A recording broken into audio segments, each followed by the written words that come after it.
Hey, and welcome to another installment of Geek Out Commentary. We're continuing our countdown or build-up, whichever way you want to say it. Our count build up down. Yeah, if you want to go up, we're building up. If you want to, there's no count up. Nobody counts up, and we're about to, or your count down to Avengers: Age of Ultron by going through all the Marvel Cinematic Universe films, and now we're up to Captain America: The First Avenger. So. Yeah, I'm Sam. I'm Chris. I'm Jake. And Jake, this is one of your favorites, isn't it?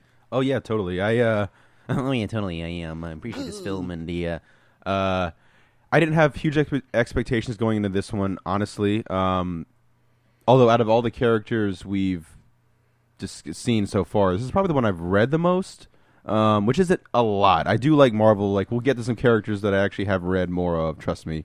Unfortunately, the big one's not in the MCU. But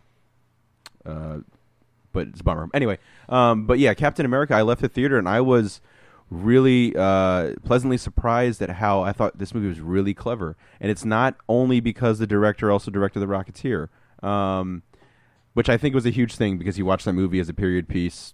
And it's a period piece without feeling like a period piece. There's a couple shots, and I'll let you guys know, at least when I was watching it, when we get to it in the movie, that I was like, that's the shot. Like, that's the quote unquote, not the Rocketeer shot, but like I got the vibe. That's a shot. Yeah, that's a shot of a movie. Also, Joe Johnston, the director of this film, also one of his early jobs was working as part of the crew for Raiders of the Lost Ark, and I feel like you can see that influence. Which is crazy because Dave Stevens also, I mentioned this before, did the storyboards. Yeah. For it, eventually all go back to the Rocketeer.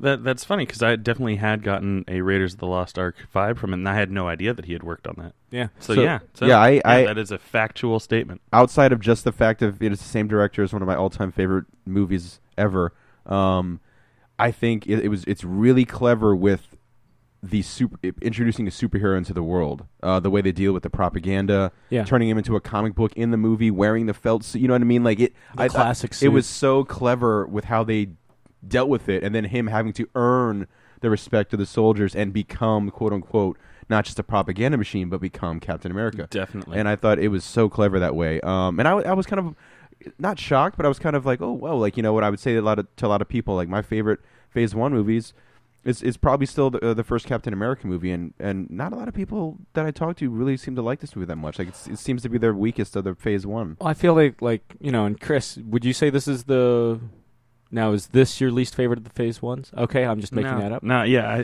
You had brought that up another time, and I was like, I don't know where. I mean, I think I brought that up during Iron Man 2. Yeah. I've never toted this as like one of my favorite ones, but it's definitely like I don't have like a definitive ranking for the Phase 1s. Like, to be totally fair, like the Phase 1 was the introduction to a lot of these characters for me because I grew up on DC Comics, and really at this time the only thing in Marvel that I had read was like House of M and Civil War. I think all the events. yeah, exactly. No real like individual stories. But I mean, I remember enjoying this a lot. I think it's the one that I had rewatched the least, though, excluding the Hulk, because like I never really felt like the Hulk was really part of. I mean, they kind of brush over it. Yeah, much like most of Marvel audiences, like I kind of skimmed over the Hulk, but in terms of like, this was the one that I revisited the least, but. I still look back on it and like I'm like, this was a really well done movie. Like, and solid cast too. Yeah, and this was like the movie that I really like started paying attention to the little nuances and stuff like that, because like this one came out right after Thor did, and like they both had Tesseract stuff, included, and everyone was like, oh.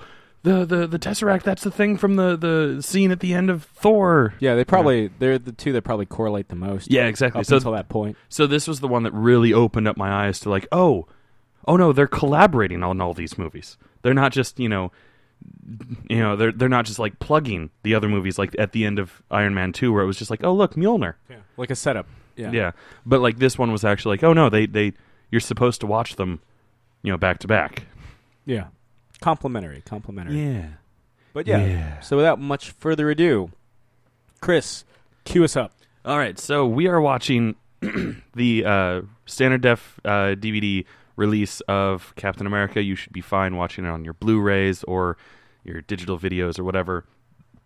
As per usual, I have the counter set to all zeros on the movie, so go ahead and make sure that's set up, and then I will count down and tell you to hit play. So, in 5, 4, 3, 2, 1, play. And we're off. This is technically the last Marvel film distributed by Paramount, though contractually they got to keep the Paramount opening to the Avengers, even though it's technically distributed by Disney, the first Marvel film to do so. Also, Jon Favreau, the big movie he wanted to direct was Captain America, and he wanted to direct it more as a comedy. I feel like a fish out of water comedy, like with him in present day. But Iron Man just happened to be further along in development, so rather than run the risk of not direct any Marvel film at all, he directed, Iron Man. Yeah, I think that worked best for everybody. Yeah. I think Iron Man was better suited to be kind of a pseudo-comedy. Yeah. Cap's got its moments, definitely. It's got that Marvel comedy vibe, going. Mm-hmm. And it's kind of almost got like a pulpy, Well, I mean, it's a period piece, so... It starts out like The Thing. Yeah. Or The Day After Tomorrow. John Carpenter's Captain America, the First Avenger. Written by John Carpenter. Music by John Carpenter. Starring John Carpenter. The Louis Leterrier, when he was, directing The Incredible Hulk, he saw like the pre-production stuff for this film as well, and was like, "Hey, can I direct this too?" And they were like, "No." Oh man, no, you're gonna ruin the ending credit scene. Honestly, we'll get to the end credit scene, but I always felt that how they end the main film should have been saved like as a mid-credit scene.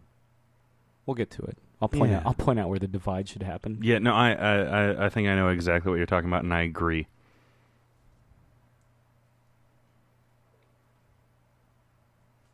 I got this massive dick in the ice. Typical Sam Stone, looking for the dicks. Drunk robot. It really is starting out like The Thing. I haven't watched The Thing in a while. I've watched it more recently, actually, instead of this movie.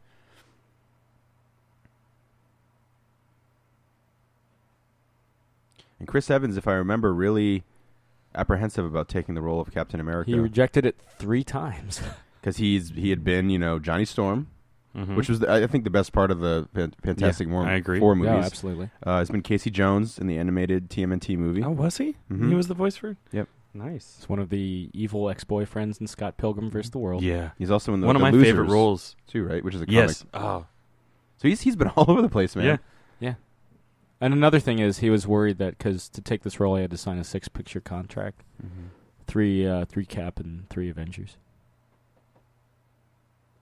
And he's even been in a Thor. That's right. Which was more of a he said he did that as a favor. That didn't count as part of his contract. Yeah. It was probably one of the funnier, one of the better surprises of seeing Thor, because I had no idea. Yeah. What's his name? Kind of like Downey Jr.'s cameo in Incredible Hulk didn't go to part of his.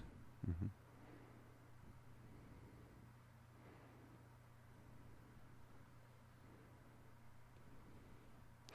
6 to midnight. I gotta be honest, I'm a big Cap fan. He's one of my favorite Marvel superheroes. Oh, is that why you have that Cap hoodie?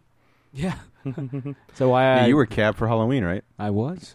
Oh, and this is the town that you were talking about in the Thor movie. That's the Icelandic town that gets frozen and somehow, I guess, continues to have children into World War II. Yeah. Oh, hey, that guy's in The Strain, or was. I don't know when the second season's starting, but he was the old man in The Strain. I feel like he's the old man in everything. Yeah, but interesting, connection between The Strain and Captain America here. He was He plays a Jewish guy who was a Holocaust survivor.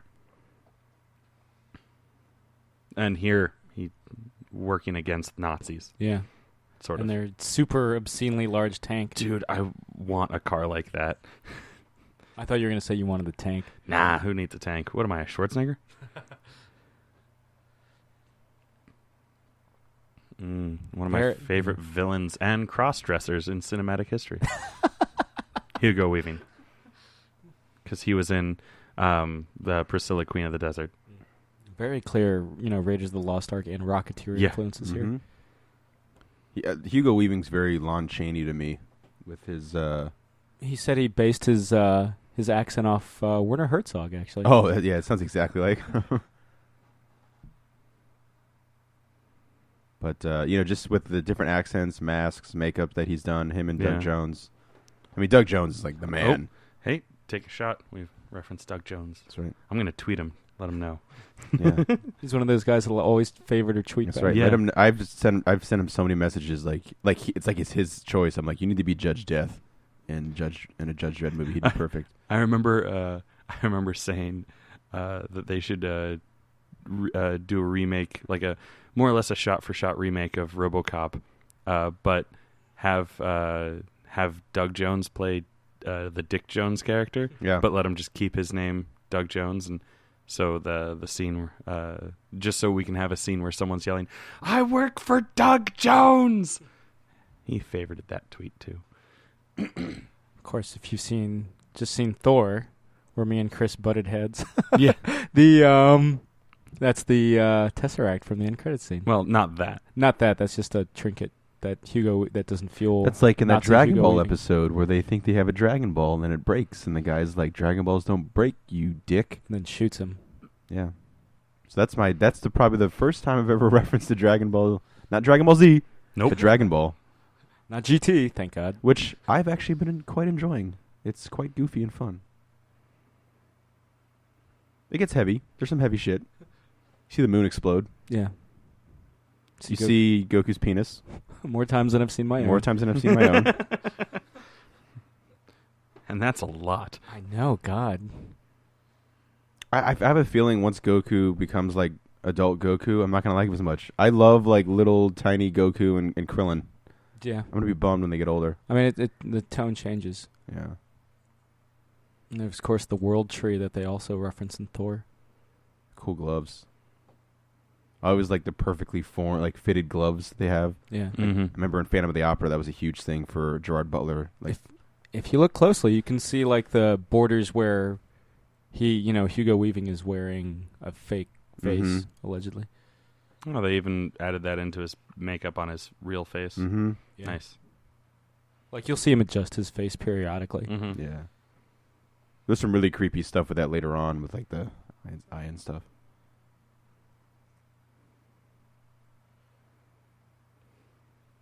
Some definite Raiders of the Lost Ark stuff going on. Mm-hmm.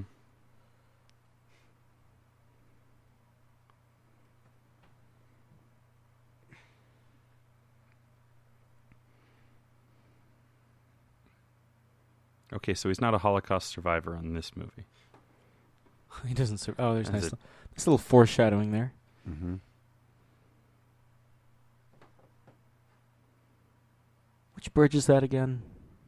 Oh, shit, I missed it. Sorry. Okay, I'm just gonna, for the sake of this argument, say it was the Manhattan Bridge and be probably completely wrong. What did it look like? Was it brick or... Brick with the arches. That's the Brooklyn.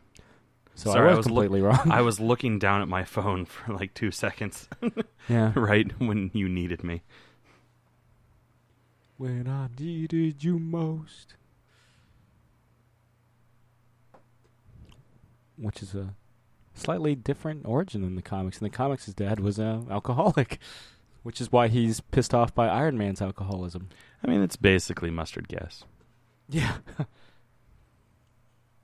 God, the Mustard Gas Anonymous. Chris Evans always looked really creepy as little squirrely Chris Evans. They have two different. They used really two different techniques to make it happen. One where they just digitally downsized Chris Evans, and one where they used body doubles and digitally imposed his face over top. Yeah, I've seen a whole bunch of like body double appreciation posts online where it shows Chris Evans like being like, "Hey, look at what a great job this little squirrely guy did," and like the creepy thing is like he looks almost identical to little squirrely Chris Evans, except like a Slightly different face. slightly, but like he could be a like a wide shot body double without any digital masking, Yeah. or like in Shadows body double. His main body double does show up in the film very briefly as a bartender, so keep an eye out for him. Yeah, That's not him. yeah. And also foreshadowing. And also our friend, yeah. our imaginary friend Josh does look a lot like squirrely Chris Evans. That's true. I never even thought of that. Which is great because he really loves Captain America. Nice. And he has that Captain America hoodie just like Sam has, but it's like a limited edition, like it's a San different Diego design. Comic-Con one. It was a little bit more flary. Yeah. And so like it's really funny when he has that.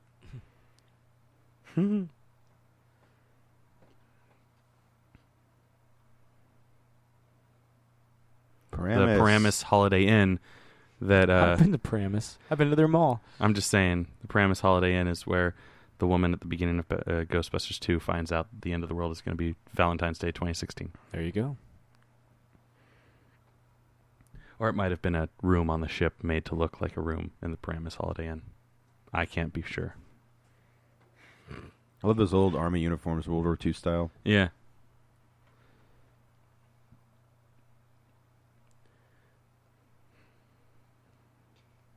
One thing I did kind of was bummed out. I didn't like the idea of the film. This was like that shot when I was like, Yeah. this is why they got. Yeah. Stark Expo, Joe. man. Yeah. Nice nod to the Stark Expo from Iron Man 2. But one of the things that did bum me out is the fact that he doesn't, really join up until 1943. I always like the idea, like in the comics, he's there from like the beginning of the fucking war. Yeah. Yeah. Actually, the first Captain America #1, published before the United States even entered World War I or II. Yeah. And that's And fun fact, the brunette girl holding Bucky's hand is the current companion on Doctor... Oh, actually, I guess by the time this is released, she won't be the companion on Doctor Who anymore because the Christmas special is her last... it's Claire Oswald. Yeah. That's what he's trying to say. It's Claire Oswald. Was that a nod to the Human Torch? Yeah, that red tube man is the original Golden Age Human Torch, Jim Hammond. There's... But yeah, Claire Oswald. Yep. You want to try my nuts?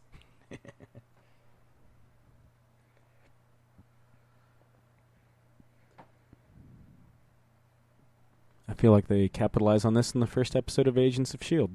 Yes. Lola is a flying car. We saw Lola at New York Comic Con. A couple of years ago, yeah. I didn't. Holy cow. That's so 1940s. It's Now, a beautiful car. if it wasn't explicit enough, that's supposed to be Tony Stark's dad, Howard Stark, who we later see played by John Slattery in Iron Man 2. I think every time he's shown up, he's been a different actor since we've started this. Yeah. Yeah, this is... I think this I is... mean, obviously now, because he's younger. Yeah. This is the first actor who portrays Stark in more than one movie, right? Yeah, I think so. Because he's... Is it Agents of S.H.I.E.L.D. that he's in? I don't know. I don't watch Agents of S.H.I.E.L.D.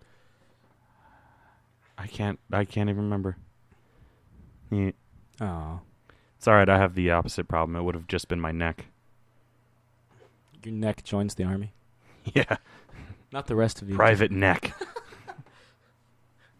Neck Nolan. Distant relative of Toes Nolan.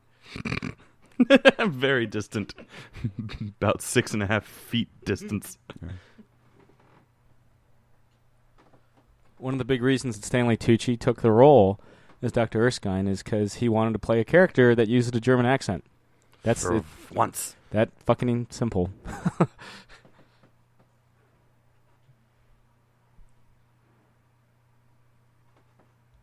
Actually, my roommate in college, who I've referenced on the show before, Garrett, his favorite comic book character is Captain America.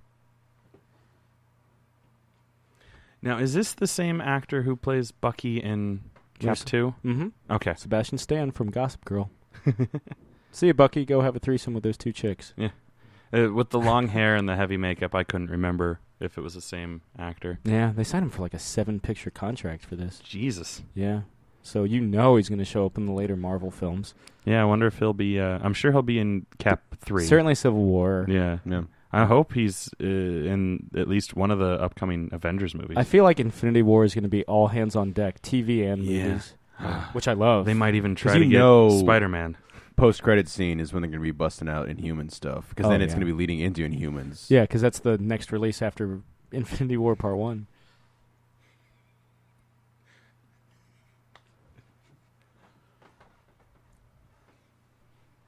The AXOTVH is a subtle reference to Avengers Age of Eye inspection. I hate it how people are like the littlest thing is supposed to be a reference. Yeah. So that's my little nod to that.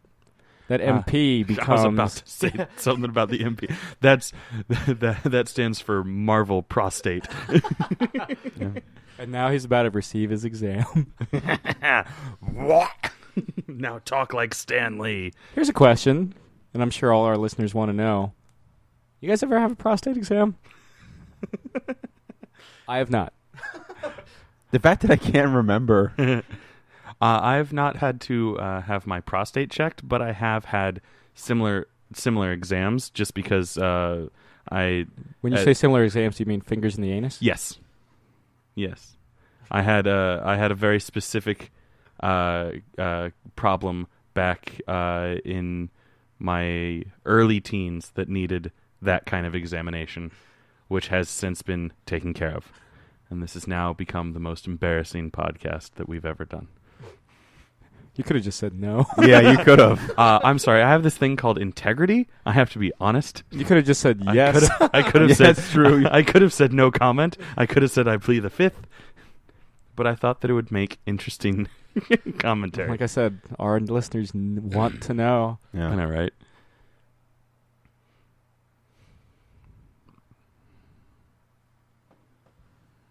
Big man.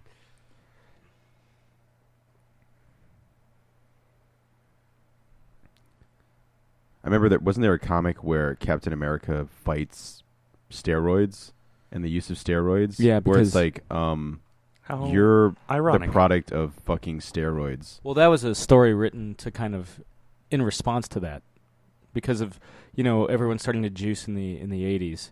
They were like, well, isn't Captain America the ultimate juicer? And they're like, no. In fact, for a period in the comics, he lost the super soldier serum, so he had to work out constantly. Mm-hmm. Not to the point where he was like squirrely, tiny Captain America again. I feel like that's almost James Bond inspired, right? Oh, yeah. Yeah. But yeah, for a period he had to work out constantly to stay in peak form. Yeah. It's a nice little nod to when Zola is a robot man, is a computer man. Which is what he is in The Winter Soldier. He is. I hope they didn't kill him off.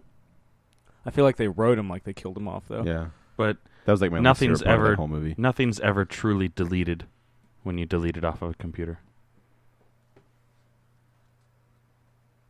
He's in the cloud. Just like a sex tape. Never saw that film. Neither did I. It looked terrible. The Daft Punk Deluxe Random Access Memories version he just opened. But it would sound so awesome. I remember the day before that album dropped, they released a teaser of them on their spaceship, and they take the album out of its box, they're showing you the packaging, and they put the record on, and they start to play the first couple seconds of Give Life Back to Music, and it's about 5 seconds, and they cut it off, and I was like, oh, damn it. Note how the little machine thing they have looks vaguely similar to the arc reactor. Yes. It's almost implied that Howard Stark kind of steals the technology. I think you're reading too far into it. Yeah. Just like that eye exam. Yeah. Though the weapons they get based off this technology does make the same sound effect as the repulsor, Iron Man's repulsors. You'll hear it in, I guess, 30 minutes. Will I? Will I? I don't know. Keep your ears open. I don't know. If there's one thing that I've learned from watching these movies is that I don't pay attention to the same details that you do. Like Thor making it rain. Here we go.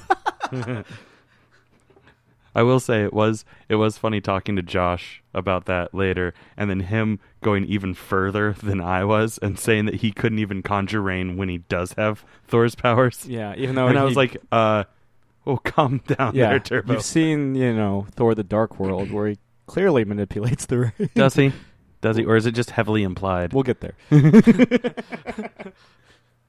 Hey, Haley it's the star Atwell. of Agent Carter because it's Agent Carter. Did we all love Agent Carter the first couple episodes? Yeah, I thought it was okay. Jake? I didn't watch it. Back when corporal punishment was A-okay. A-okay.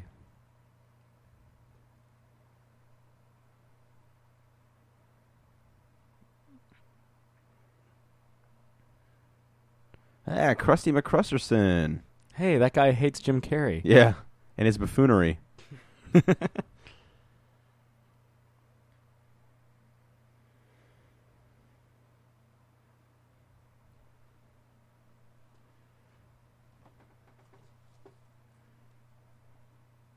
kind of surprised Tommy Lee Jones even did this movie.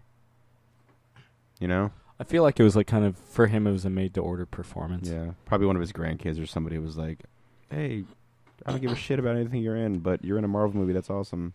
That seems like that's the general thing with like these older famous actors. Like they want to do it as, anyone would in their position, Yeah, that's how... impress their grandkids. That's why Richard Harris took the role as Dumbledore, because it was even worse. His grandkids said they'd hate him forever if he wasn't Dumbledore. And then he dies after the second movie, and it's like, well, I hope you like that. I hope you like that. How is that not frowned upon? Yeah. I mean, you're not fucking over just Steve. You're fucking over the entire... All the recruits. Yeah. You probably took it for that line right there because it's badass. Yeah. Camp Lehigh is where he trains in the comics, so well done, comics men. Oh, that's a reference to the comics. Yeah. That's a reference to a thing that actually happened in the comics. Yeah. That was loud. Cotter. Agent Cotter from Welcome Back, Cotter. The dude with the man-fro. I guess all men have... No, there's women that have fros too. It's equal opportunity hairstyle. Are there women that have man-fros, though? Man-fros...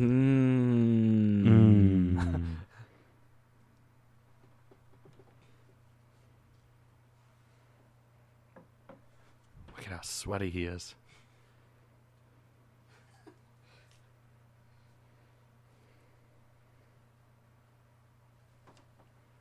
Hey, it's... Something steroids can't teach kids. Yeah.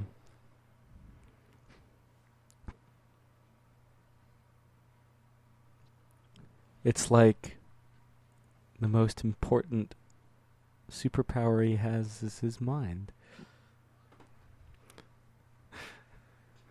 Like Batman? That's me doing a push-up. It's really disgusting to look at. There's a crying involved when I do a push-up. Once my buddy John, nondescript John, ripped arm muscles doing push-ups. Jesus. Well, he has like very tiny arms. I'm not surprised.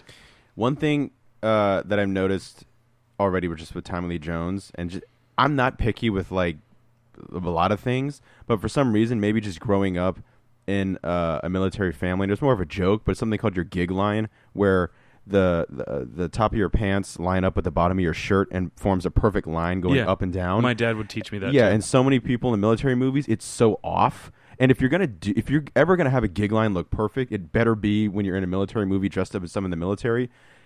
Tommy Lee Jones, perfect gig line. Of course, we can't see it right now, but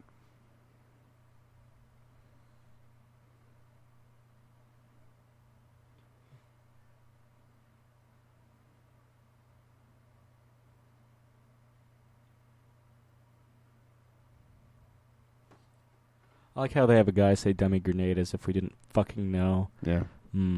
It's called exposition. Exposition.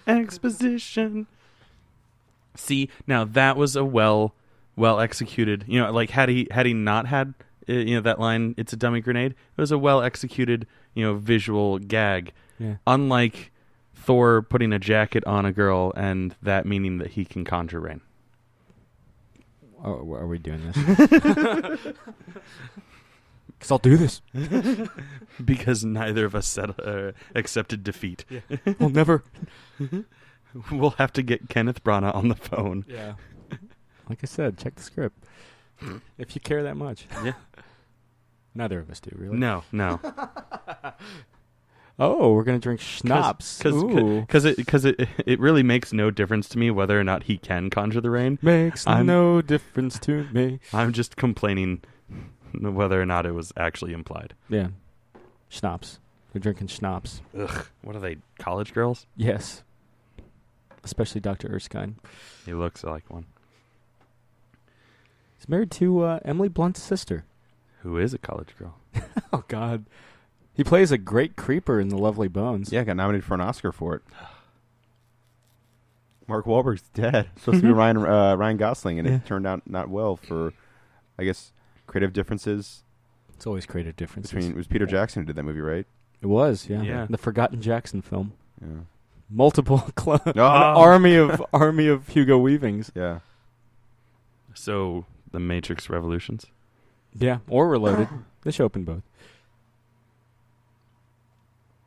He'll never escape from that.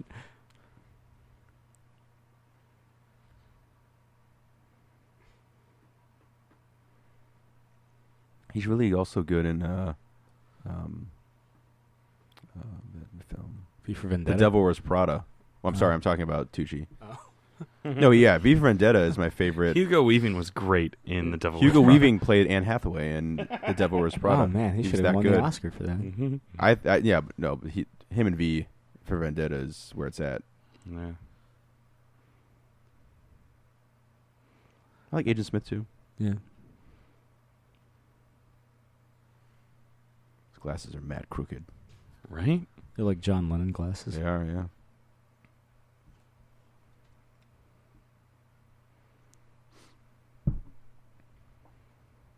I want to poke your chest. This is why you're hot. I want to poke your chest.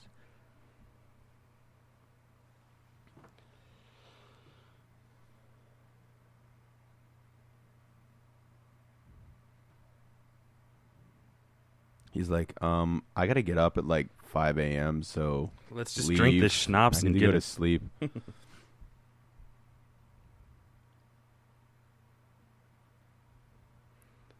I remember this gag getting a huge laugh in the theater, including from me. I enjoyed it. Oh, yeah. I saw this at midnight. And you went 6 to midnight. Oh, I did? I want to poke you in the chest. Oh. Yeah, damn. It happens later, I promise. At some point, he gets poked in the chest. Yeah.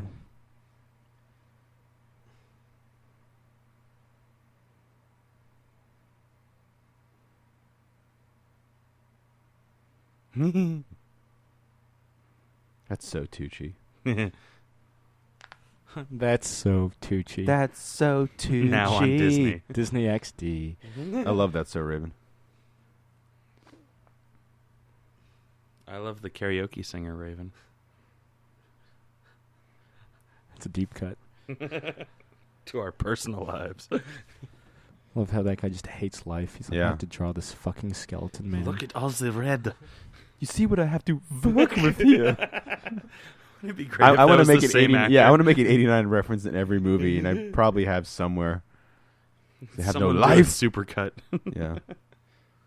That's what I'm aiming for when we have enough fans that they start doing supercuts. Supercuts. Shit.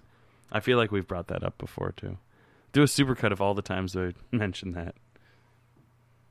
Where does Red Skull fall in your favorite of the Marvel villains? He's Samuel? up there. He's up there with like Doctor Doom, and he's one of the big guys. You know what's I interesting? hope that they are able to write him back in, because I know like they kind of yeah they do that in the books, and I hope that they hope they can write him back into the MCU. They kind of leave it open because he teleports. The thing is, isn't that kind of what he does in the in the comics. Like he goes to like a Phantom Zone type thing, Yeah, that's why he's able to like survive the passage of time. much like Captain America being frozen. Yeah. In some iterations, he just straight up he finds out Cap's gone and freezes himself to it. And I'm like, oh, kind of like Demolition Man. Yeah. Yeah. But what were you? Oh, yeah, Cap. Red Skull's up there. Certainly the greatest Captain America villain. But yeah, he's one of the big all-time, Marvel Universe villains. What I was going to say is in Rick Remender's Uncanny Avengers run, like that first trade that's dealing with the Red Skull, I remember everyone really didn't like that because it was, you're going from Uncanny X-Force. It's kind of, more of a jumping on point. But that was one of my favorite stories. Like that was a dark, wicked kind of stuff, getting inside of all their minds. And Greg Pak wrote a Red Skull like origin story, and Yeah. it was fucking dark. Really? I mean, getting into that headspace. Yeah. Yeah, you got to imagine. Yeah, that was a fucking dark story, but it was really well told. Also, he plays a great role in the Brubaker run and Mark Waid's run on Captain America. Like Red Glare, it's a great Red Skull centric story. I always got the vibe that Hugo Weaving wasn't a fan of doing these. Well, doing he this had been movie. doing so many like blockbuster films that he wanted to kind of get back into. And he's like, I'm contractually obligated to appear in sequels, but I rather wouldn't. Yeah. Which is a bummer. He's great.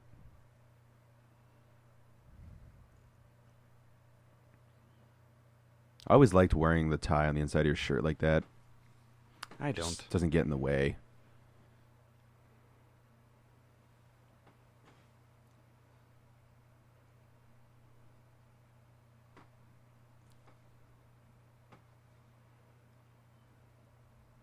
Oh, gee, that sounds like a secret code. I have this Tommy gun just in case. Chicago typewriter, see? Looks like it has a 30-round magazine, not the 50-round drum, as is a constant presence in gangster film. There's Hello. No. Hi. So for It's my first day. I gotta More say- yeah. Marvel prostates. I have to say, for guys that are defending a top-secret American military installation, they really suck at security. Yeah. You'll see in a second. All you got to know is the passcode. Well, you'll see in a second how much they suck. I'm just saying. Guy knew his passcode, so obviously he was cool. Oh, yeah, I mean, I'm not talking about him getting in there. I'm talking about him getting out. I'm just saying. He just needed to know his passcode. And Thor made it rain. That's going to be my trigger to get you guys out of it. I Back haven't- on Or track. just rile us up. Yeah. Shit, I agree with him. That was a fun time to just sit back and watch that Yeah. shit. The only time Thor made it rain was in the strip club. Better than I do.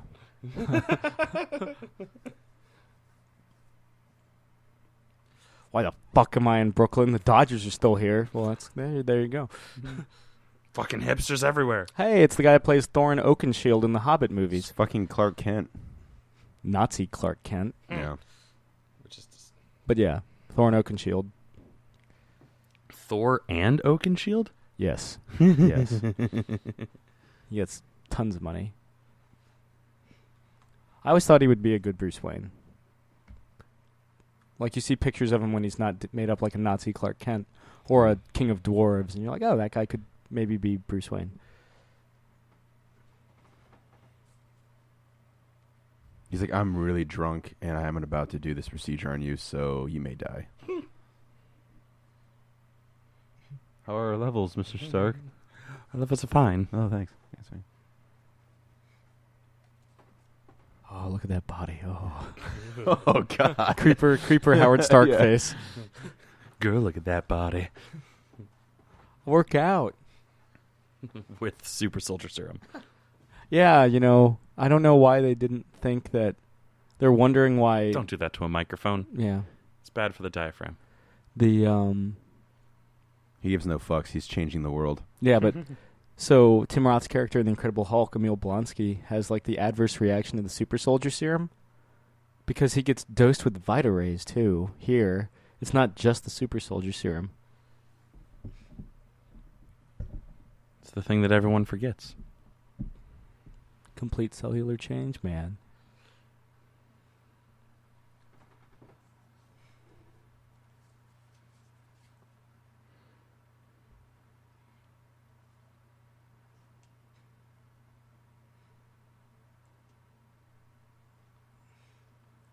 Which I'm allergic to, so I couldn't do this. I could never be Captain America. Oh. I don't want to be Captain America anyway. I always said if I could, it could be any superhero, even though I'm the biggest like Superman fan. Would like just to like snap my fingers and have that world or whatever. It'd be Spider-Man. Just to yell Shazam and become superpowered. Like, Well, just to be Spider-Man, like that'd be the guy. 'Cause he's my favorite Marvel character. so then he goes into a tanning booth. From a utilitarian standpoint, I would either like to be Superman or the Flash. Because there's so much you can get done with the Flash. Time means nothing to you if you're the Flash. Which is why he's late to everything. Yeah. Just like me. So you're already halfway there. Yeah. All the important parts, right? The attitude. Yeah.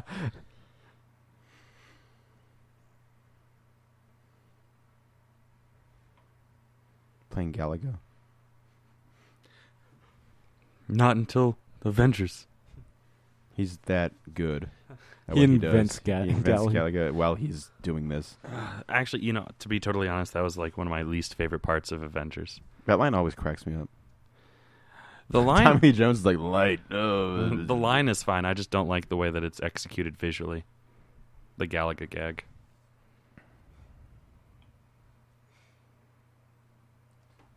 Oh, Oh, I need to find people Erebor. people getting pain. Oh, my Oh. Nazi juices are flowing. Oh. I need to lead a company of dwarves. Oh.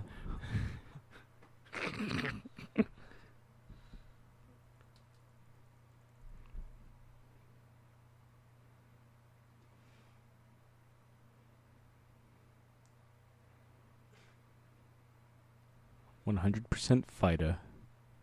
vitamin is water. What is a Vita Ray? Try it. That's what they put in vitamin water. The best kind of Vita water. Ray Bill. Yeah. Yes.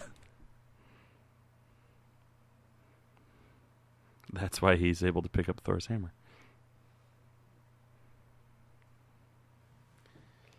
And now he's And the fifth element. This is when my sister became a fan of comic book movies. They covered him in Gel.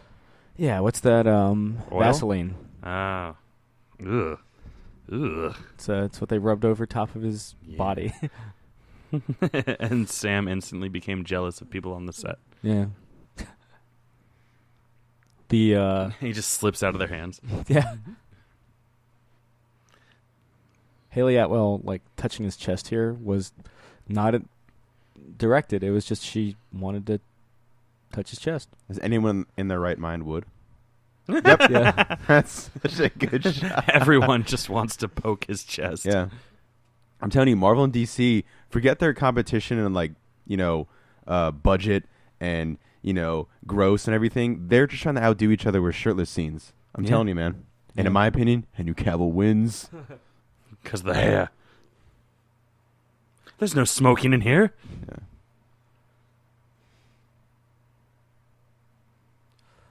Why would you have an extra... one convenient vial of super soldier serum? It's almost like that guy sucks at everything. I'm going to just hold my hand on my gun as you're charging me with. See, these guys kind of just suck. That at one the- guy looked like he came out of the door and then And ran then back in the Yeah. door. And then another one just ran past him. Yeah. There's the chest poke. Nobody can say no to the chest. Normally he couldn't. would've- And now normally he would've been- dies happy.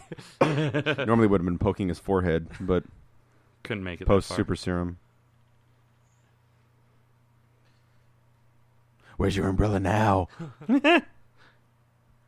Get out of here, old man. Yeah. Newsies.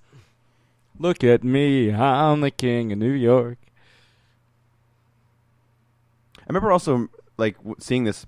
It's pretty violent for like in terms of just like the shootout stuff. They don't. Yeah. you see like the mist of the blood and the crimson mist. Yeah. Sounds like a supervillain. It's a Batman story, actually. Ah. It's the sequel to Red Rain, Crimson Mist. Why would you flee the scene and then drive right back to it? Like, I understand wanting to kill her, but like... Yeah, you've got what you came for. Yeah. He's got like capris on now. He's like, hell yeah. I love how he's not used to his bigger legs. Yeah. I love the fact, like, it shows him not being able to slow down properly. And, like, overshooting things. Like that. And the Flash TV show did that as well. Yeah. That I liked that. It wasn't just instantly, oh, I'm the Flash. Yeah. Perfect control. Yeah.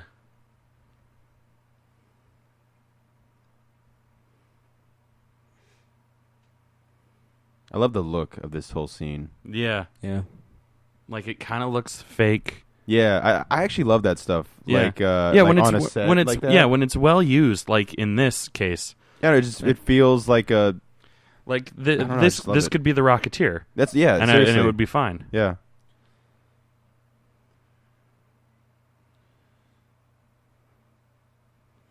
Are they making a new Rocketeer movie? They've been talking about rebooting it for a while, and I remember everyone was like sending me texts like, "I bet you're pissed," and I was like, "Dude, I want them to make another Rocketeer movie. Yeah. I want him to become a big deal again. I just hope that if they do, it's still a period piece. It's got to Yeah. be a period piece." And I Not feel like Phantom 2099 it's or gonna whatever it was. yeah. It's going to be one of those movies where it has to be, and it will.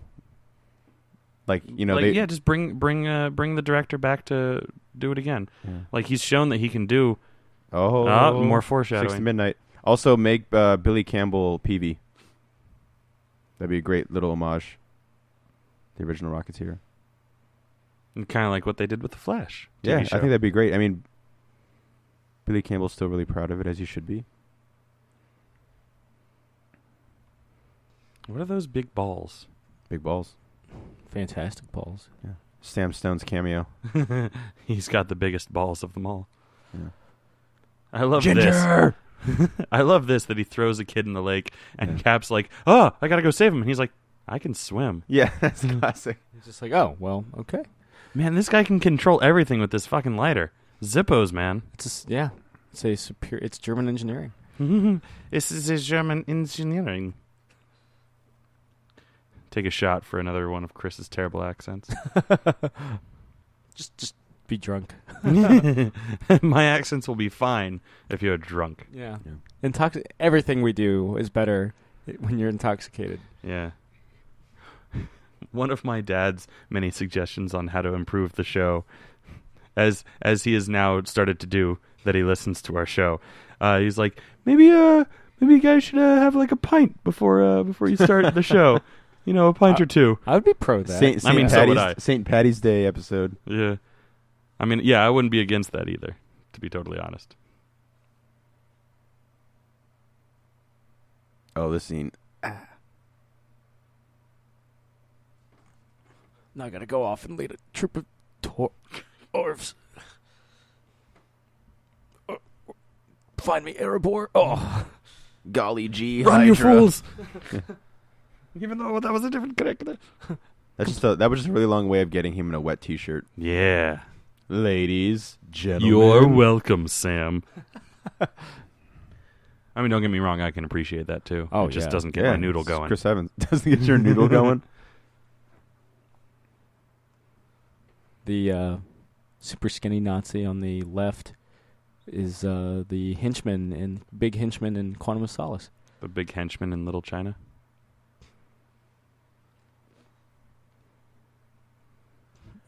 I get blown up in Quantum of Solace. Oh yeah, is he the one with the bad neck haircut. brace? Yeah, and the neck brace. Yeah. Yeah. What did you call me? Did you say Red Skull? Also, who farted?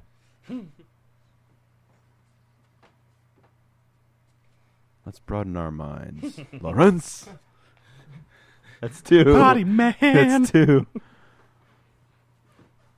My mom. I do speaking see of the mark. Yeah. speaking of For party his man or mask. trust, I can't remember which one it was. My mom when I think I can't remember if it's when Gotham's on or The Flash. And my dad and I are watching that. She comes running downstairs. She's like, "They're playing a Prince song on Dancing with the Stars," and it was either Trust or Party Man. It was one of the ones from Batman '89. Nice. That's 3. It's 3. Nah, does that count? I don't know if that counts. It's in the movie. You're in the movie. I wish. You'd be one of the people listening to Prince, a.k.a. a Gothamite. Yeah. As Sam said, in 1989, everyone was listening to Prince in Gotham.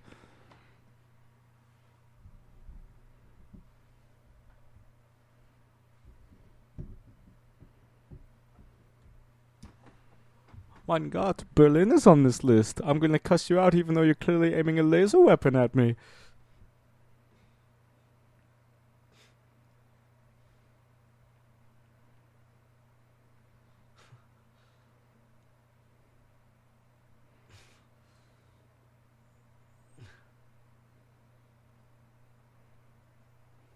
Oh, yeah, it does make the same flash charging noise. I love how it's just like, he's like, yeah.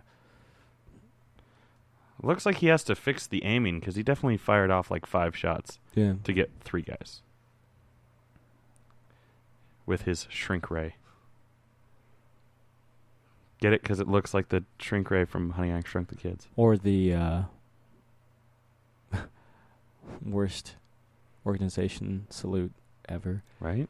Oh, yeah. You forgot to salute. Yeah. Line. Yeah. Line. Hail Hydra. God, if only I could be a computer. The If only computers would be invented. it kind of reminds me, the Hydra gun kind of reminds me of the grid gun in Tron. Yeah. Yes. And also, if you read the original draft of Back to the Future, that's what the 1985 version of the Time Machine is kind of similar to it. It's described as like a ray gun, kind of like that. Wow. And then in the climax, when he's in 1955, he uses a lead-lined refrigerator in an atomic explosion, which was then Co-opted. Yeah, or nicked. by Steven Spielberg for Crystal Skull. Yes. Which Steven Spielberg is the main reason why Back to the Future was made in the first place. Executive producer.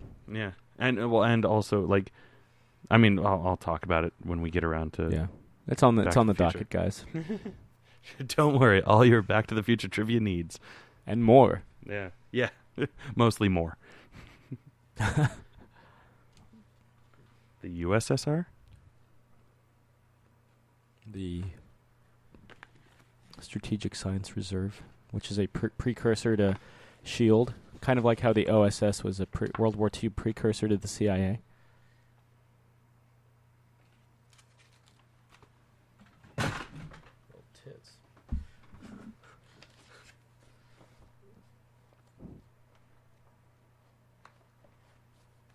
And I got an erection. And they have an erection, too. Nazis.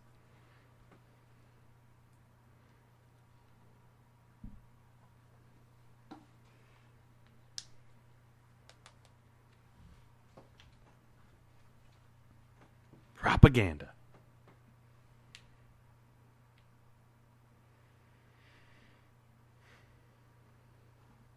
From private to captain. So, fun fact that I didn't learn until posts started popping up, or cropping up, I guess, on Tumblr. This outfit that he's in right now, he's actually wearing, like, booty shorts with tights underneath. Huh. Yeah, if you look closely. It's the... Like, because, like, right there, it basically looks like just one suit yeah. with, like, a mask.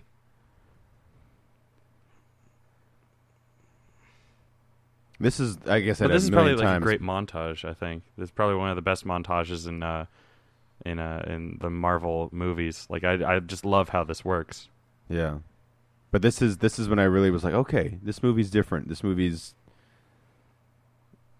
not just the normal kind of action movie. It's taking the idea of what a comic book hero means in the comic book universe, And which he is gets really to- cool. And I love how this is recreated in Winter Soldier, Yeah.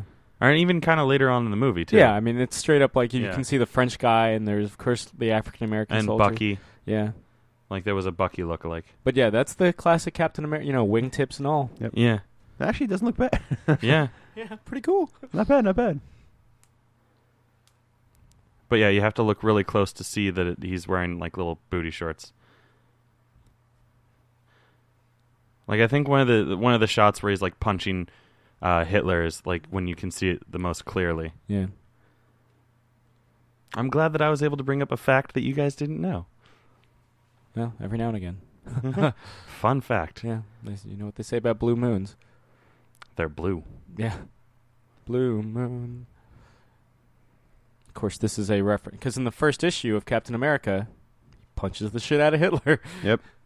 Again, before the United States enters World War II.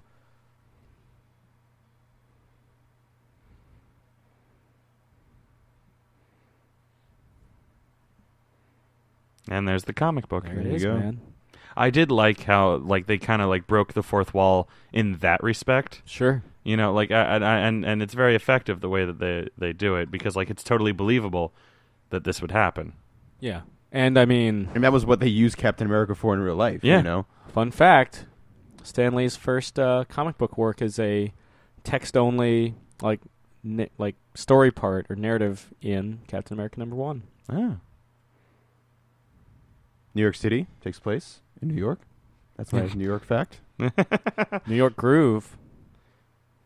He's back in the New York Groove. I do like how as it Just goes. holding a motorcycle, Yeah. like, oh. Yeah, but I do like how you see the production values go up as the tour Yeah. continues. Yeah, and then this cut is great. Bring out the dancing girls.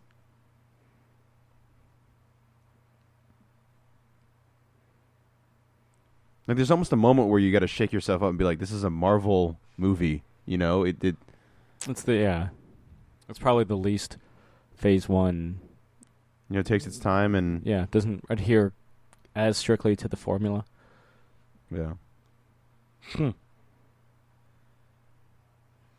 Hey, it's Hodge. I guess he somehow survived the Battle of Anzio. Gosh. I don't have a Sharpie. Yeah. Oh, somebody always brings tomatoes Yeah. and butter. They're Wouldn't it be- wasting their rations. It would have been great if they if he fights in Germany, like in that outfit, like he goes and saves Wait, everyone. look. See? Oh yeah, They cut away real quick, but it was pretty clear in that because it was very well lit, If you keep an eye out for those booty shorts. which is something Sam Stone always does. Yeah, yeah. I do like that, he's an artist in the comics. He's for a time in the comics, mainly the 70s, that's what his civilian trade was. He was an artist. And then he met Stan Lee. Yeah.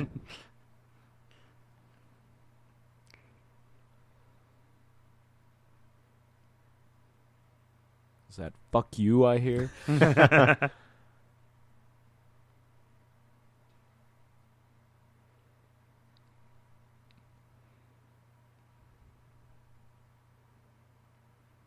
You were meant for so much more. It's a song. I figured.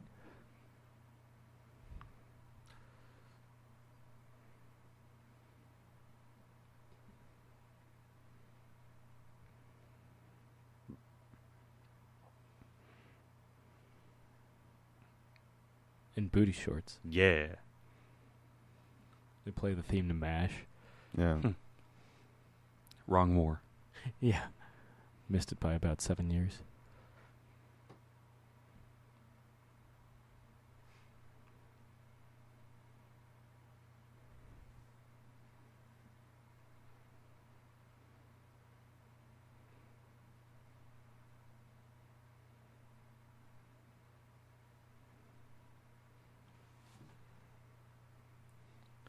Little Bucky.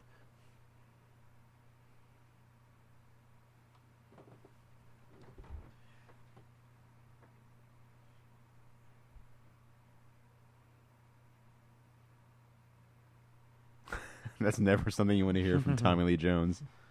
And I can't stand your buffoonery, or can't sanction your buffoonery, whatever he says. Condone. Yeah, thank you.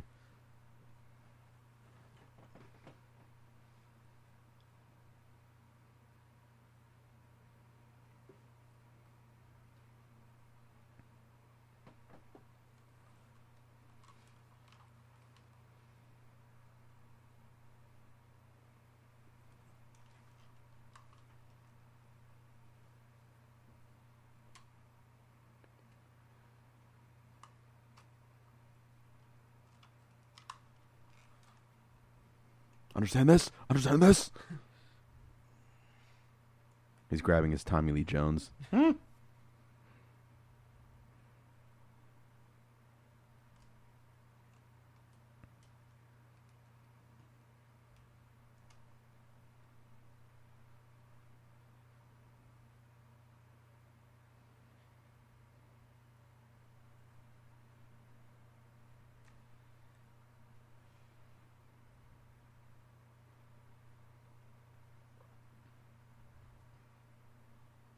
I like this look. This is probably my favorite look he's ever had in the movies. Just like the Rocketeer, he has a really cool leather jacket. That's right.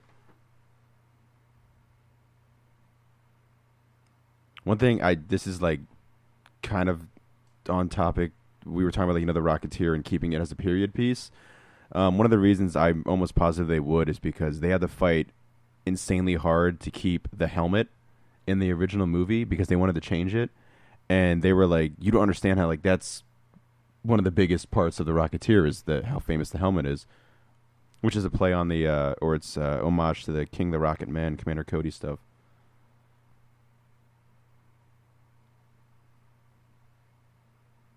I've always liked just like in the video games, the different costumes you can get, the World War II era Cap with that shield. Yeah, and Marvel Ultimate Alliance. That was whenever I would play as Cap, that was my go-to. Actually, usually my brother was Captain America whenever we'd play the game. Yeah. And I was Spidey. Or Daredevil. Daredevil was really good in the first one. He was. So is Thor. Yeah, we need to play that sometime. Oh, it's great.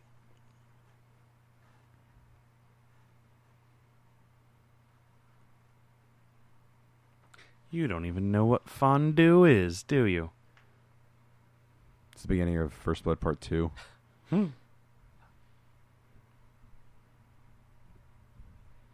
we get to win this time? Yeah. This time, John, it's up to you.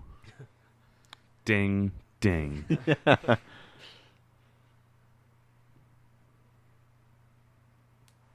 it, every single man outranks me in this fucking outfit. Could have been such a stupid line. Yeah. But the little music cue, I think, saves it. And the way they kind of play it. There's only one God, ma'am, and he doesn't dress like that. Yeah. I got an applause when I saw it. It split my theater right down the middle. There were like half of the theater was like, yeah, woo. The other half was like, fuck off. fuck this. I thought it was a very fitting line. I like the line. It sums up. That's something Cap would say perfectly. Yeah. I just hate other theater goers. Oh yeah, me too. That's the problem. I want to see all these movies. I just don't want to be in sold out performances. Yeah, because I've become like people that applaud at fucking everything. Yeah, you don't need to applaud at a movie theater. Yeah, my favorite though is unless the filmmakers are there. Yeah, my favorite is the one clap that, and then they just stop. Yeah. Oh, nobody. That happened during Big Hero 6 last night. Yeah. Hey, look, it's Neil McDonough, M. Bison from the second Street Fighter film. Fuck your hat.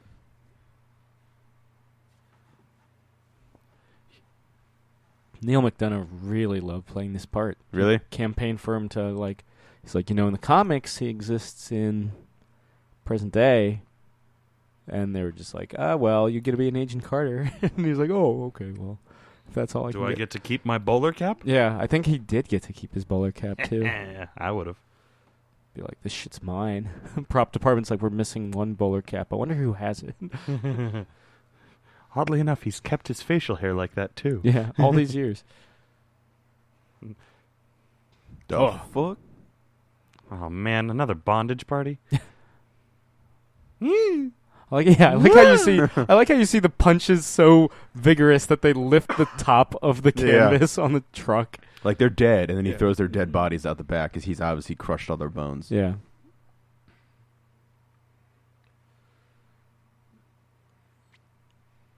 Let's see. What do we have in this one? Oh, that's America. Oh. I thought they were the enemy. Yeah. Hope nobody heard that. Oh, nobody heard that. Yeah. Stealth. This is like Rambo 3 now. Yeah. He's like going through checking Yeah. for landmines with his knife. Yeah, and then putting the mines under the like the set timers under the tanks and stuff. Yeah. If you watch the movie with subtitles, they translate what the guards are saying. Oh, yeah, it's yeah. really funny. It makes zero fucking sense. Yeah. But it's very humorous. They're talking about their like dog and stuff. And You're like, what the fuck? Yeah, I mean, it has absolutely nothing to do. It's not like, oh, this adds to the plot. Yeah, they're just talking about mundane things, which they probably would be. Yeah. Oh, hey, guy standing in the shadows. You're not ominous head. Oh, my head. Oh, Yeah. God. Oh, 2 hits to the head. Oh, my vertigo. Oh, God. Oh, my children will be girls now. Oh, God. It's maybe the funniest thing you've ever said, Sam.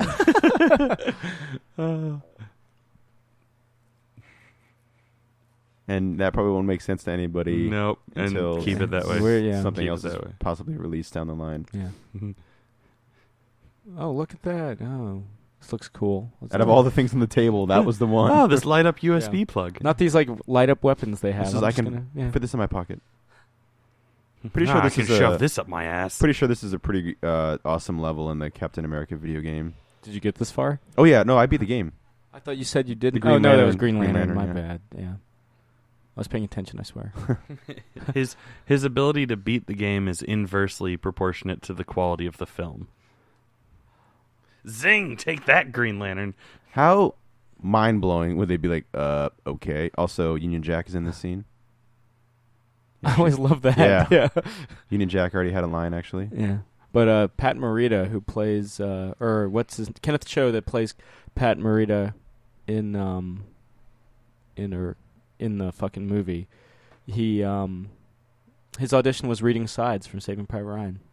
It's the kind of tone that they wanted to establish, even though it isn't Saving Private Ryan at all. So this is the second reference to Union Jack in the MCU? Yep. Yeah. This is. I mean, again, 2 different yes. secret Joey identities? Chapman is in Iron Man 2. This is James Fallsworth, Lord James Fallsworth, who in the comics is the first Union Jack, but also fought in World War One. His son fought in World War II. But I mean, it's all over the place. It doesn't matter. It's just cool that Union Jack is even being mentioned. But who knows? I mean, he's ripe for a character that's kind of obscure, pop him in one of the movies. Maybe and he'll be looks, an Agent Carter. Looks super badass. I mean, granted, his updated outfit look that Chapman wears, the more military outfit with the armor, would be perfect to put in one of these movies. You don't have to mess with it at all. Although I don't remember if James Fallsworth, I think he comes back with the Invaders. Yeah, he fights in World War II. But he's like not anything like this, really. Yeah. But still, cool. Oh, man, Neil McDonough's having so much fun. The only thing harder than trying to shoot this gun is my dick. He dies pretty hard in Star Trek First Contact. And he's the bad guy in Walking Tall with The Rock. Isn't he also? He's also the bad guy in. Is he the bad guy in 88 Minutes, the Al Pacino movie? 15 minutes? Oh, 88 minutes? Yeah. Maybe. He's in with Ben McKenzie. He's the guy on death row. Spoiler alert: Ben McKenzie's the bad guy. So There you have it. I saw that movie and Yeah. so it's not very good. And I like most of the people in it. It's just not good. Yeah. I listened to the How Did This Get Made podcast About that? About it, yeah. That was kind of like ridiculous. the big return to Al Pacino because he hadn't really been doing much. And then he did the what was that one he did with De Niro? Righteous Kill? Righteous Kill. Oh my goodness. More like righteous piece of shit. Yeah. Yep. Righteous fuck ass. Yeah, fuck ass. Fuck balls. Cock balls. Cock me in the balls. Yeah. I have an inexplicable green light in my office. Kryptonite. Yeah. Very much kind of like, Rocketeer with those kind of shots. Mm-hmm. Basically, what we're trying to say is you should watch The Rocketeer. Yeah, it's Pause this movie and commentary. So good. Watch I The almost Rocketeer. feel like The Rocketeer might be somewhere in our rotation. Sure, yeah. Maybe. Maybe not. Maybe Jake changes his mind. That's one that I shan't ever change my mind. It's on Netflix. Watch it. Yeah. It's easy to watch now, people. So easy to use. No wonder it's number 1. Did you? This is so like easy totally to watch, out even there. a caveman can do it. There was a girl who was cosplaying the Rocketeer at New York Comic Con, and it was great because she didn't try to make it sexy or anything like that. She just did a perfect movie Rocketeer. Yeah. It was awesome. And you proposed to her on the spot. I did. I know. And There's she flew away. And she flew away, yeah, and then burned me because thing spits fire. I know there's a girl that I've seen do like a Betty Page as the Rocketeer. Yeah, there's an issue where she is the Rocketeer. Because what's his name? What the fuck is Cliff his? Secord, No, not Cliff Secord. Cliff D. Young. The guy that created the goddamn Rocketeer. Dave Stevens. Dave Stevens loved Betty Page. Yeah. Now, unfortunately, when she becomes the Rocketeer, that's not one of he'd already passed on. It was when they did the artists and writers loved the Rocketeer, and they did these great like adventure books where they get to do their own versions. And one of my favorites is John Cassidy. He does a great one. I feel like this is a great comic book / video game-esque moment. Oh, there's a specific this shot right here is so cool. Masturbating so hard right now. Yeah, it's kind of uncomfortable. Yeah, sorry guys. Also, not the first time you've seen my penis.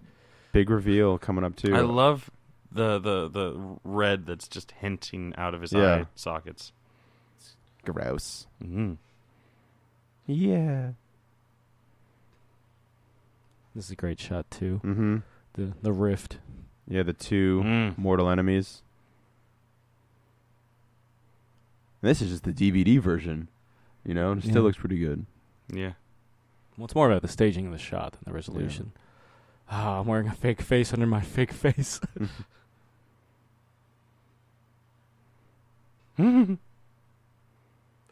Now, was that all prosthetics, or is it some His eyes and his nose, they digitally reduced.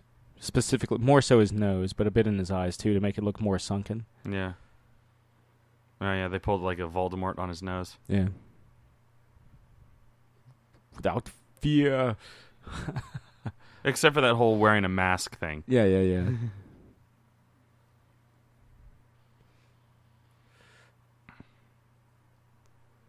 Part of me thinks actually the Red Skull kind of looks hilarious. Yeah.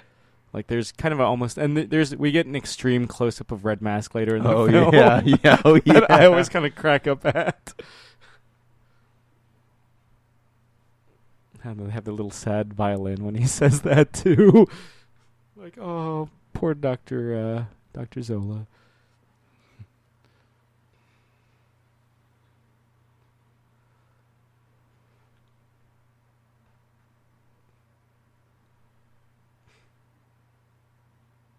I don't know how this works. So is it a helicopter with rocket-propelled blades? Yeah. Okay. That solves that mystery I've had.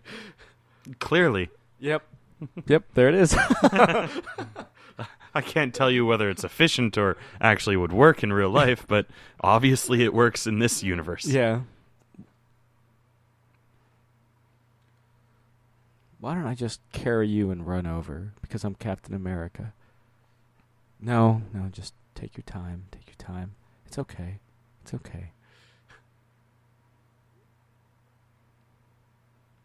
Maybe it couldn't handle the weight of both of them at the same time, Samuel. Given the fact that it collapses, I'm inclined to agree.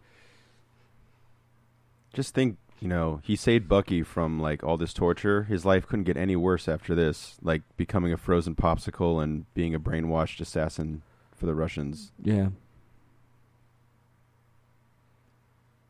But he gets to meet Black Widow. Yep. Oh, well, in that case. In the comics, they're an item. Love that they left that scene, they ended that scene ambiguously. Mm-hmm. Instead of like the cheesy like overtures he lands through on the other side. Yeah, because I remember then being... he winks like, ha! Yeah, I remember being like, damn! Did they kill Captain America in Captain America, the The First Avenger? Tommy Lee Jones becomes Captain America. The last Avenger. Yeah. Yeah. And then Bucky just takes the mantle. Damn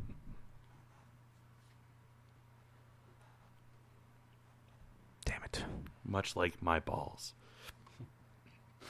That's why he's so grumpy.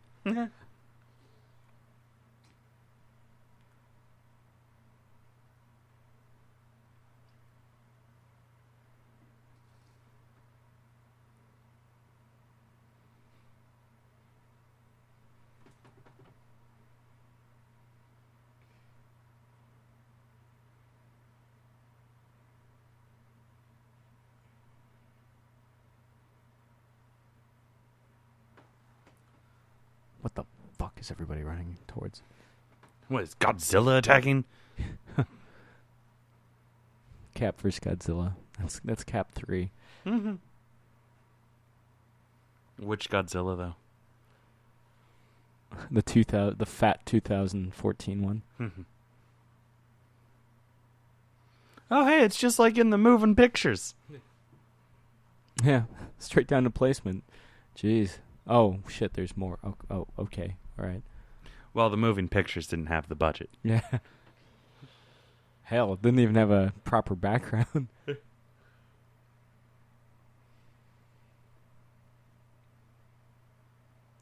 Where's his shield?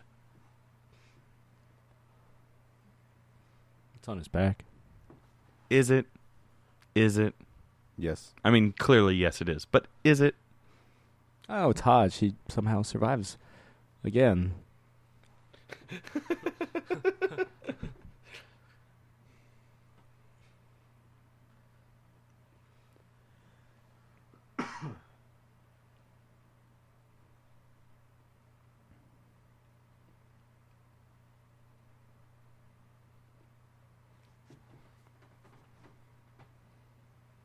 But I really wanted to be flogged.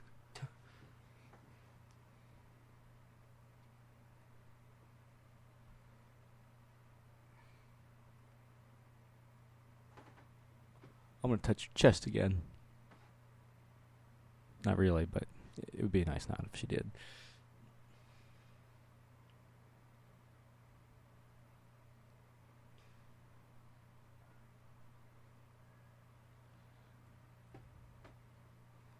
I do have to point out, African American soldiers in the outfit, American Army didn't integrate until the late 40s after World War II.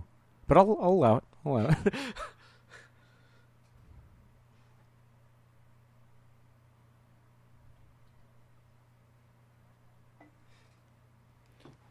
You know, I have a real name, guys.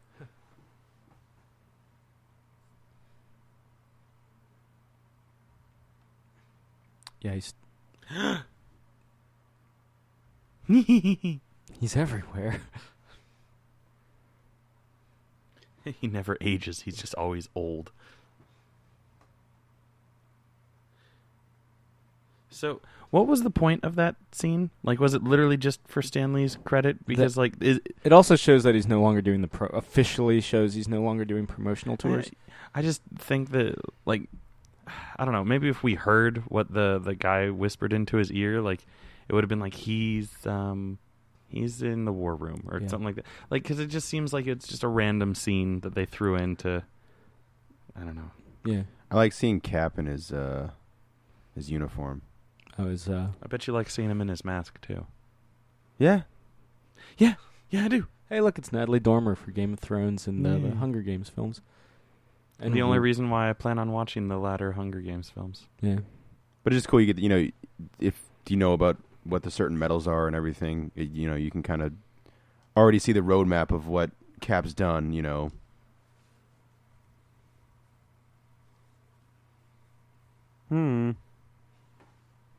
I'm Jim Morita. I burp.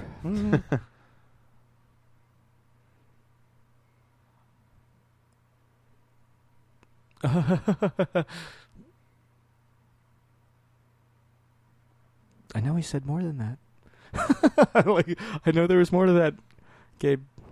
He was talking about how he used to be the Batman of France and would Night Runner. Yeah, that's his name. Oh, hey, there he is. There, yeah. One time you see him. In his true face. His true form, like Frieza. You see, yeah, to speak to Chris's point, they could just have, that Captain America promo poster with the canceled sign over it. It would achieve the same purpose. Yeah, and then you cut a minute out of the film. That was unnecessary. Yeah. Joe Johnston. Gah, what a hack. Can't even direct himself out of a wet paper bag. Just go back and direct October Sky, which I actually really like. Yeah. Yep, there it is. Yeah. Why don't you go remake your own Rocketeer movie, huh? Why don't you go direct Jurassic Park 3? Yeah. The other movies you've directed. Where do you place Jurassic Park 3? The bottom of the 3 movies that have been released so far. Okay. Not to say that it's a terrible movie. I actually, for Christmas a couple years back, I got all 3 of them on Blu-ray, and I rewatched it, and I was like, you know what?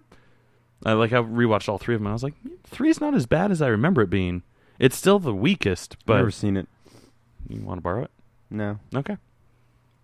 Less baggage is a good thing.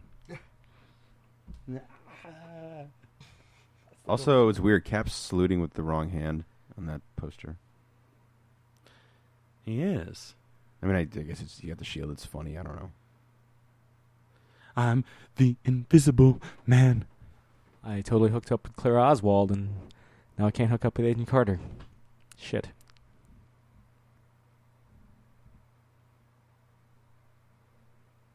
Alpha Beta Ray Bill?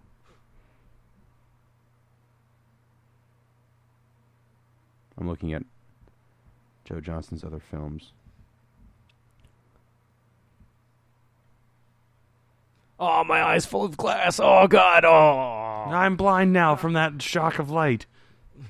Now my hair looks Why like... did that assistant wait so long to run? Jumanji, that's right. He did Jumanji. Oh. He did. Also, Honey, I Shrunk the Kids, which we've mentioned. And The Wolfman, which was super disappointing. Yeah. He personally apologized for that film. Did he? Yeah. He was like, we didn't get that much prep time, but as the director, I'll take full responsibility for it. I apologize. It's a noble thing, Joe Johnston. I like you for being the man. Have you seen Rush? I'm in that movie. I bang your friend Chris Hemsworth.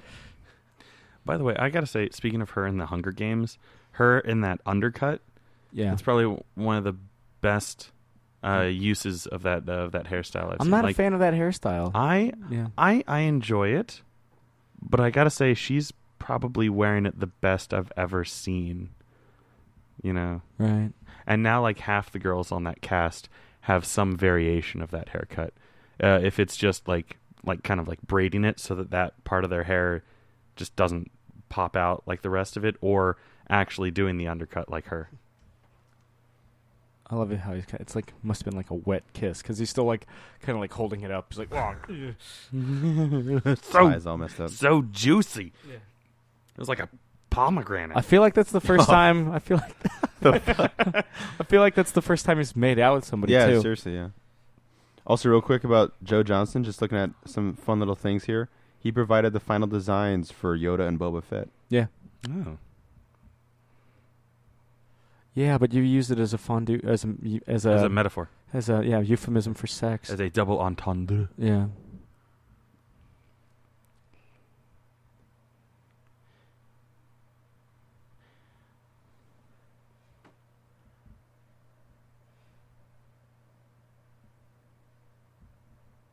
It's true. They all have laser weapons.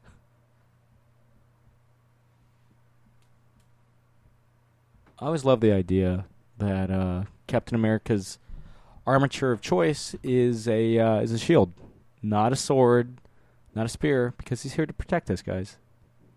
So he uses a shield.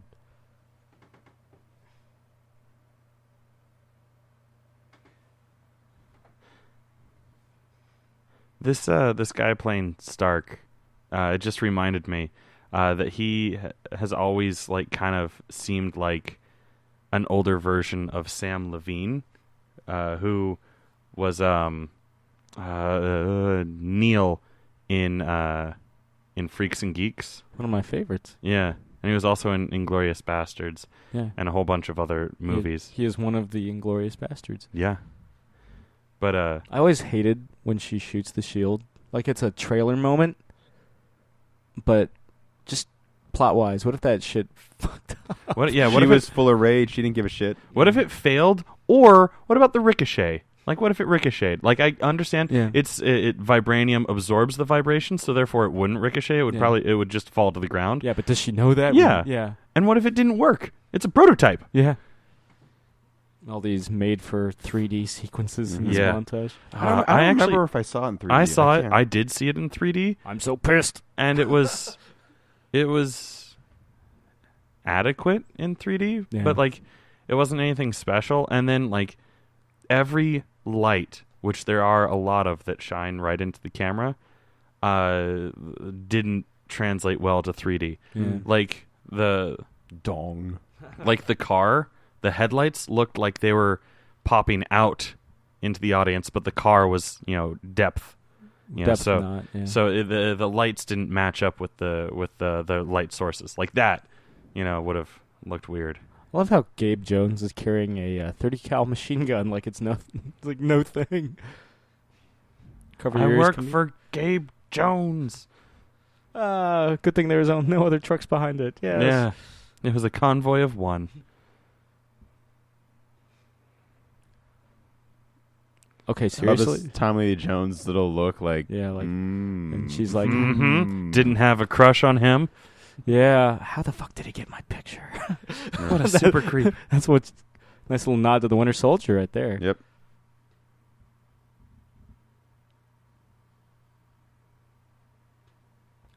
Made for 3D. That looked cool. Trailer. In 3D. That's awesome. Yeah, that's a trailer moment right there. Boom, coming this April or whenever it was. Fuck yourself. Oh my God. He's still going, man. Blow up my super tank. Yeah. We got angry skull face. He blew up my fucking tank. He stole my balloons. Nice. Why didn't you tell me I had one of those 3 or 4 things? Yeah. And also, Dr. Janosch here. I know that's not his name, but I like referencing Dr. Janosch. He feels like a direct reference to the creepy Nazi from Raiders of the Lost Ark. A little bit of in his design kind of reminds me of Judge Doom as well. Oh yeah, Elton John, mainly Nazi the hat from Raiders. Yeah. The one who has the medallion burned into his flesh. Yeah. Has that really complex coat hanger. Yeah, complex. Yeah. Yeah, right. One of the most ridiculous coat hangers in the world. It's one of my favorite gags in the film, though. Yeah, Mm-hmm. no, it's a great gag. And Vamp.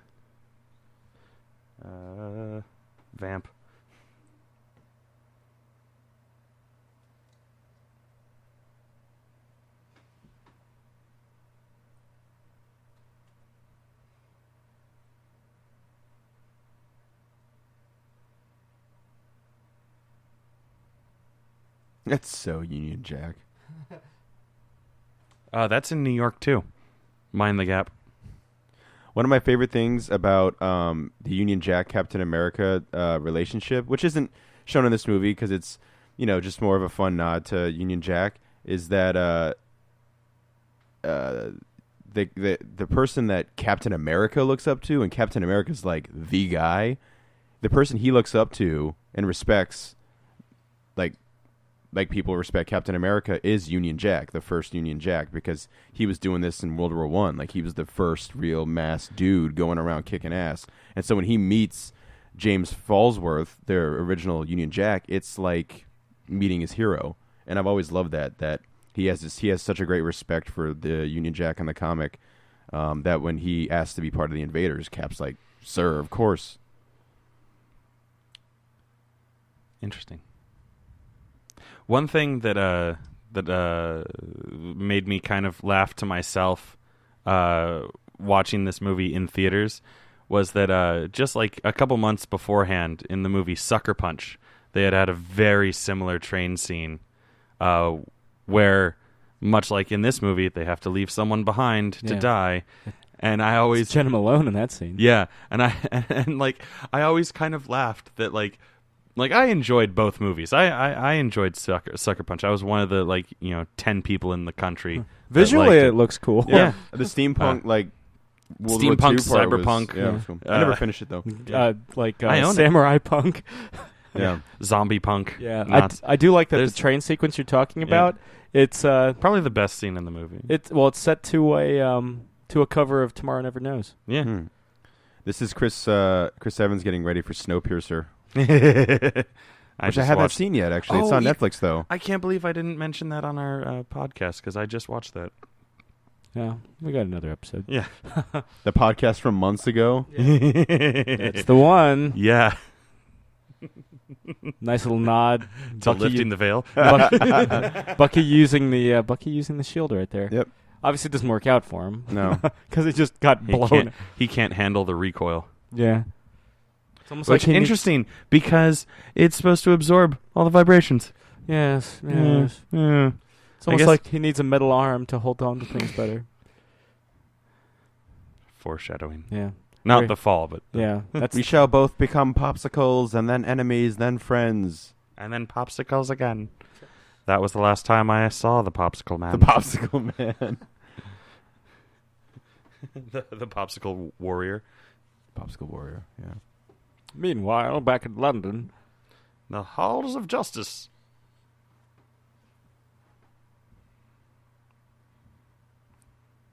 Leaky faucet. Fucking glasses. Yeah.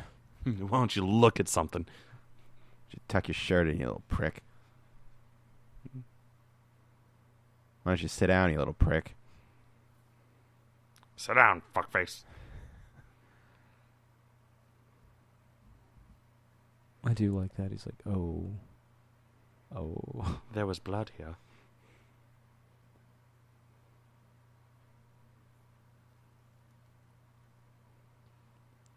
Always wanted to watch Tommy Lee Jones eat.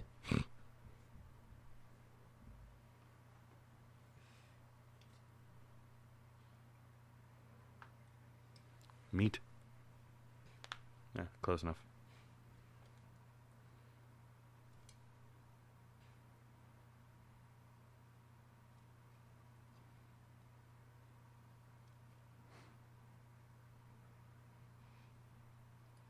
Speaking of some fun Rocketeer things, because it's all connected, there were some great issues written during that volume, the Rocketeer Adventures, where other artists and writers wrote some Rocketeer stories where he fights in World War II.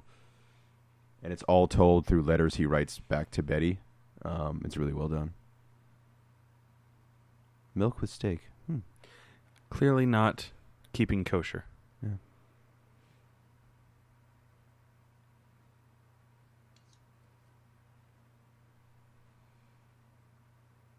This is a nice meal, though.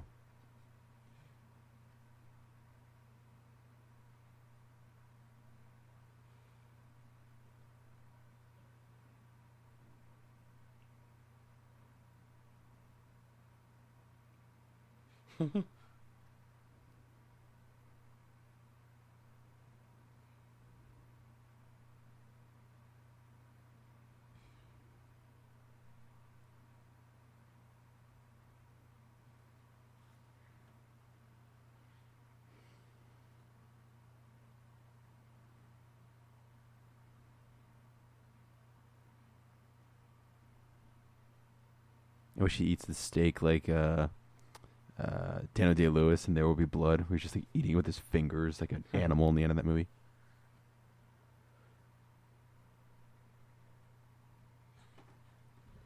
Shooting stacks of his own furniture with a rifle. Yeah.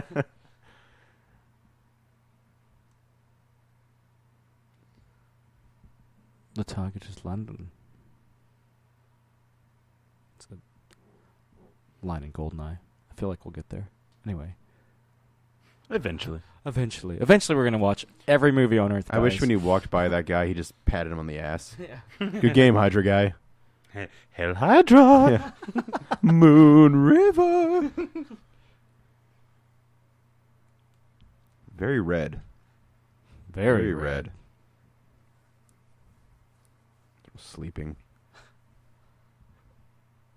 So Actually, that last one did kind of look like he was sleeping. His head was slumped a little. how much do you like the Hydra Shock Trooper design, Jake? It's cool. Because of the masks. Yeah, very cool. Fucking I mean, gimps. I was thinking about it. I was like, I don't know why the fuck they're wearing any. Like, you know what I mean? It serves no It beneficial. serves no purpose. They're not firing like chemical warfare weapons.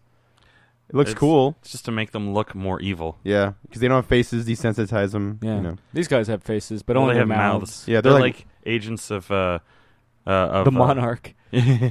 agents of this scene's. I like Bob Agent. Is he a Hydra? Yeah. So yeah.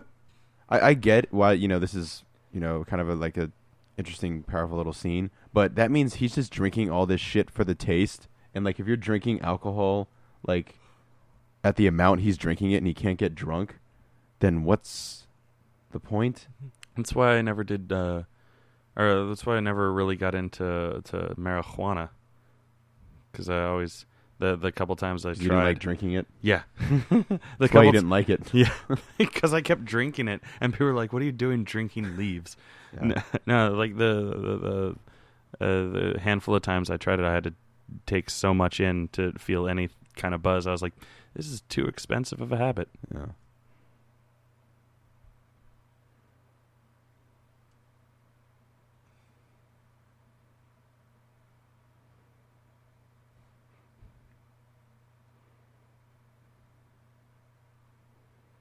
Not you, man. Not you. It wasn't your fault.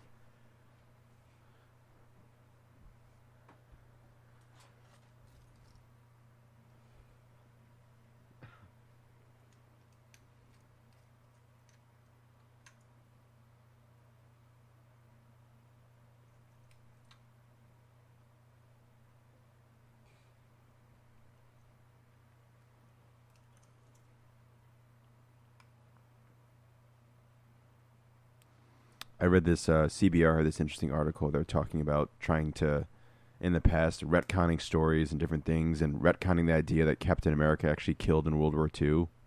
And there's a moment between Logan, Wolverine, and Captain America, and Captain America's trying to be like very noble about it, like I don't kill, blah blah blah blah. And like Wolverine is like takes a drag on his cigar, and he's like, "Yeah, I was in World War II there, bub. Like you killed people." Like, don't. Brubaker's run, he doesn't shy away from it. I mean, even in the present day stuff, in that first issue, he's killing people. He's just like, fuck it. I'm Captain America. Yeah. As he kills somebody, that's what he would say. I'm Captain America. I'm Captain America. Because in Sam Stone world, people say You have to exactly who they are as they're doing shit. Yeah. Everyone addresses their identity. Yeah. Much like Sam Stone saying in Sam Stone world. Yeah. I mean, I feel like this is almost a reference to Last Crusade. I don't know. Yeah. I think it's a reference to Megaforce.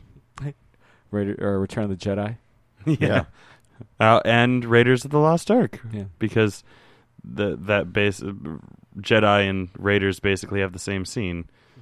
Just one uses futuristic flying motorcycles. Hot. Ah! Yeah, there it is. You get your Wilhelm. Yep. Simultaneously, one of the most under and overused sound effects in the world. Overused because lots of people use it. Underused because I love it. Oh, I do too. Oh God! This is a souped up bike.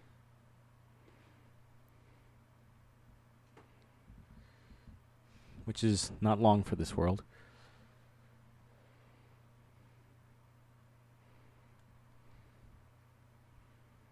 I do love the cool, like ricocheting, like throwing stuff that he does with his shield. Just like And I think this scene has like one of the coolest ones in this movie. Oh yeah. Yeah. I think it was in the Where trailer too. yeah.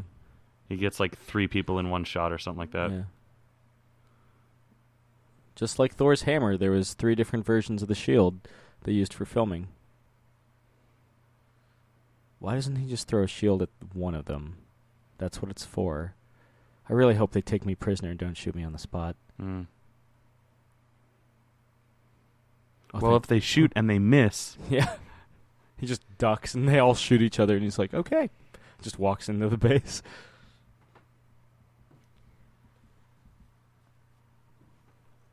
This is downtime Red Skull attire. Casual Friday. Yeah, Casual skull. Casual Skull, yeah. This is the Rammstein.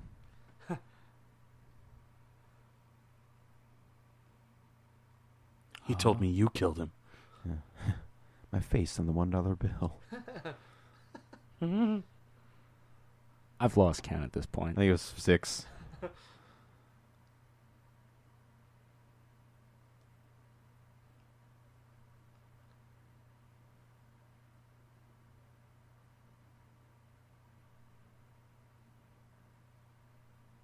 Let me adjust my... I hate Brooklyn. Let me adjust. There's a lot of Brooklyn hate in this, if you think about it. Why am I in Brooklyn, General? I mean, lots of people hate Brooklyn. Yeah. Especially New Yorkers. As I push up my nerd glasses, let me just say, in the comics, he's from the Lower East Side, actually. And nobody gives a fuck.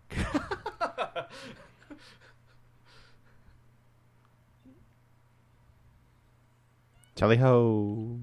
Oh, God, run away. Ah, real guns. Oh, God, oh. We're not equipped to defend ourselves against bullets. Oh, I'm too busy looking at that sweet bowler cap. Oh, God. It's like it's Union like an Jack. astronaut fighting against a caveman. Yeah. Hut.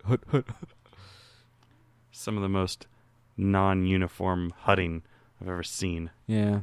No wonder they lose the war. Hydra has no discipline. None. The only thing they're good at is keeping themselves hidden in the shadows until it's time to pop out. Yeah, double fisting too. I feel like they're good at double fisting. Lord knows they get enough practice. I didn't see what hit me, but it almost felt like he was hit by the Invisible Man. Yeah. Well, it's incredible how you can see right through him. Me. I'm the Invisible Man, guys. Well, now that guy is too.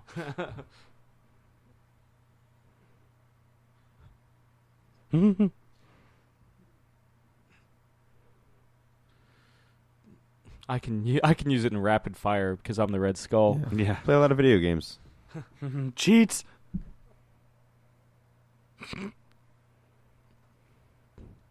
Tommy Lee Jones enjoys killing. That's why I signed on for the role. Yeah. Built for 3D. Where did he come from? Cap's weakness is fire, apparently. Yeah. I mean, this time he doesn't have a shield, so... I mean, Little last makes a time he little had more his sense. shield. Yeah, he's still... Oh, God. Oh, my Oh, back. my weakness is my back, where I have an open tank. Or an And, unshielded tank. Every video game ever. Let's just... Oh, for God, that's right. Damn, we can't do Gosh, this. women. We can't do it right here. Shouldn't it? Whatever. It's a slow door. You're a slow door. Open wide. I mean, I guess it is German engineering, A German engineering, yeah. which should be better.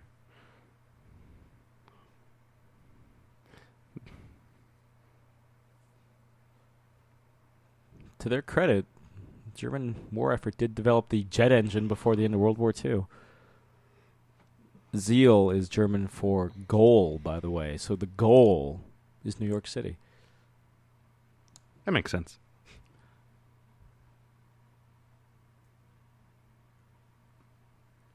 I thought they did a really... I'm always fascinated on how they make superhero outfits look practical. And this movie does a really good job of, one, obviously doing the felt original kind of outfit, kind of doing the classic vintage World War II with the original shield, and then making this more of like a... Tactical. Yeah, tactical. It's got pockets. You can move. It's not armor. And the design has a purpose because that's what he was wearing, and that's his thing. So it's not Yeah, that it they became just a symbol. they're just like, hey, you're gonna wear a flag. It was something that he kind of grew into. They have my car. Not a scratch. Not a scratch. This is like what was that level in GoldenEye? The first level? No. Runway? Yeah, Runway. No, I'm just saying because it was like the opening of the movie. Yeah. It's the third level, but yeah, it's Yeah. the opening of the movie.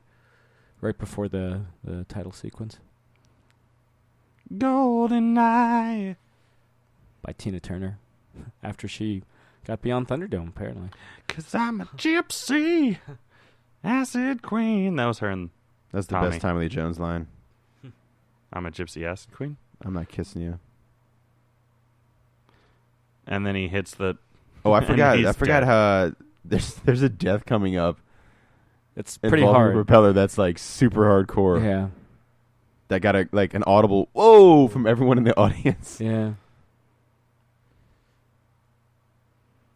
Because nobody expected it for like a Captain America No, film. no. That it would definitely. go like that hardcore. I want you to get out of the car very slowly.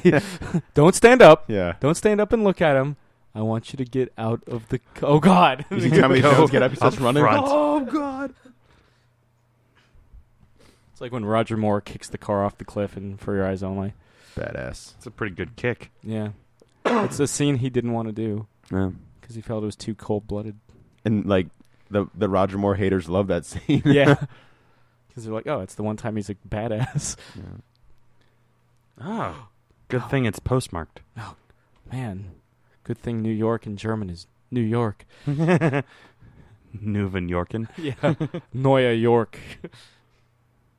Stealth. Oh, God. My head. I got a knife. This'll do, right? Oh, shit. Okay, maybe not.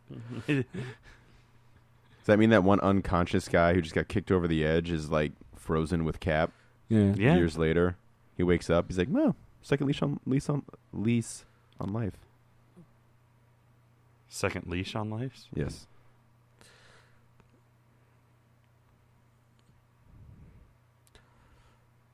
He's pretty... If you think about it, he's pretty... Brutal. Yeah, Okay, we're killing people in this He one. is, like, going for it. He's Like he could have not thrown him out. You know what I mean? He Yeah. could have just knocked him out, but he. Yeah. He didn't necessarily have to throw a knife in that dude's Here we back go. earlier. Most intense kill I think in any Marvel movie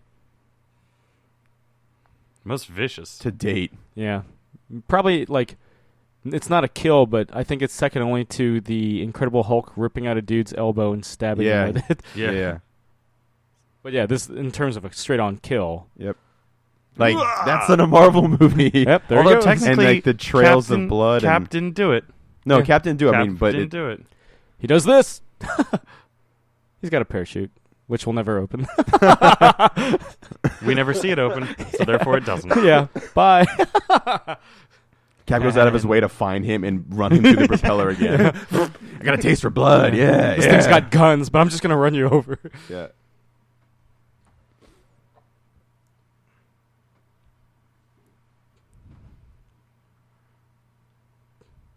Okay, R2. R2. Wow.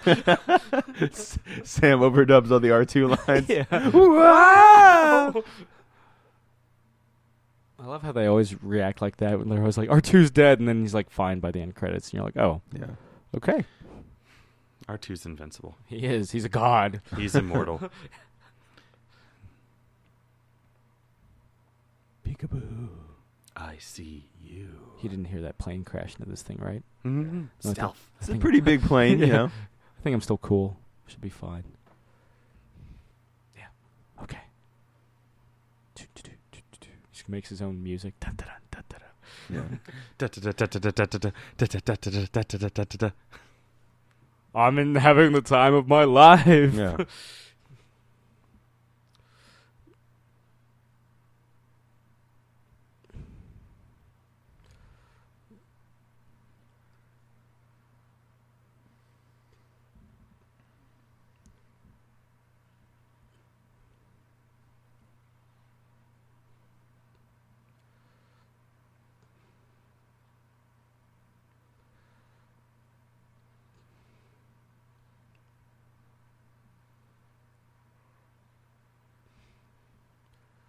Oh, not the controls. Oh, God, not the controls.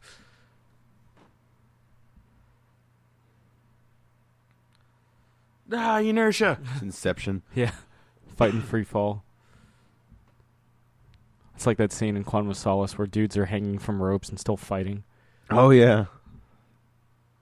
One of That's the the more- second Quantum of Solace reference. Yeah, I don't know why I'm feeling Quantum of Solace these days, guys. It's not that bad. The movie gets shit on really hardcore, and it's certainly the not, weakest of the Craig films. But yeah, but I mean, but that's like you compare them to There's Skyfall, there's Skyfall, and three Casino fucking Royale movies. are like, even a good movie compared to Skyfall and Casino Royale would be in third place. Yeah, a shitty James Bond movie is still a James Bond movie. That's right. Therefore, really shitty. Only if it's Never Say Never Again. Or Diamonds Are Forever. Or Tomorrow Never Dies. I actually like Tomorrow. I have sentimental value, nostalgia for that one. That was the first Bond movie I ever saw in theaters. Mine It's beautiful. I love it. I do love his scream here. It's all made of stars. Because nobody shouts quite like Hugo Weaving. Which makes sense because nobody shouts quite like the person they actually are. Yeah. Yeah, I feel like he just gets teleported. I don't think he straight on. Yeah, I mean the showing the this outer space above him kind of implies that he has a destination. Yeah. Also, also that you can't kill Red Skull, man. Like, you know what I mean? I want to know where he is. Look at that damn skull. Look at that damn skull. That numbskull. Look at that damn skull. And there it goes. Commentary with Phil Anselmo. Won't you be my neighbor? It's impressive that they were able to find the Tesseract. Yeah. I mean, it probably. I mean, it does. power. It does. Yeah. Yeah. I don't know.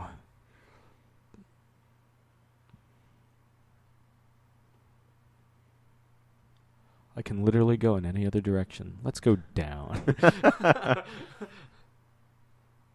Get the fuck out of here. Get the fuck out of here. I'm a woman. Yeah, nobody remembers you, Pat, or Jim Morita.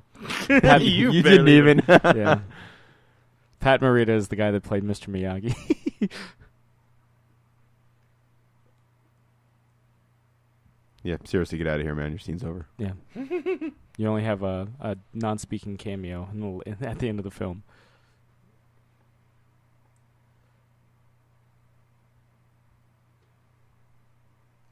So wait, why wasn't there a safe landing? Yeah. that he could do? Again, literally any other direction.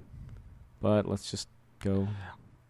The steering console is messed up. All I can do is let it autopilot or go down. Yeah. The only direction the steering works now after we smashed into the consoles is conveniently down. But yeah, seriously, why like I get it that it's like a big emotional thing and like it's really cool that he sacrifices himself and everything. But why? Why did he have to? Yeah. I can't Got go. to Like get frozen. even if like New York was the only destination that he could do, why was it not safe for him to land? Or are those bombs on timers? I think it's because if he lands, the bombs are activated and it might go off. It'll hit the Zeal, man. It'll hit the Zeal. Yeah. Okay. That's what I've always just thought. So he could just change direction. He'd go left or right Or up. or turn around. Yeah. I fucking hate the Stork Club, Peggy. I fucking hate the Stork Club. You know that, Peggy. He's like, I'd rather be dead.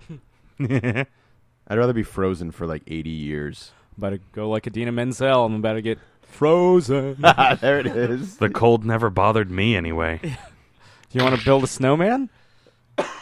No. Good. Oh my Feet. Dick. You giant dick. You dumb dick. Dumb doodah luck. I hate that movie. Thanks Tommy Lee Jones to himself. Yeah. Don't ever reference Batman Forever in my presence again. Walks away in disgust. He's like, I wanted to go dancing.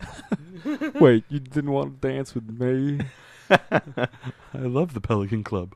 Stork. God damn it, I knew it was a bird. A bird of the sea. Literally just said it like a minute ago. The gull. Well, I'm going to make my own Pelican Club with hookers and blackjack. You know what? Screw the blackjack. Just hookers. Hookers. So why couldn't he get out? Because he's like the impact, I mean, to be fair. Why didn't he just use his vibranium to absorb the Why didn't he turn left? Everybody celebrate! Yay! Captain America's dead. Yay!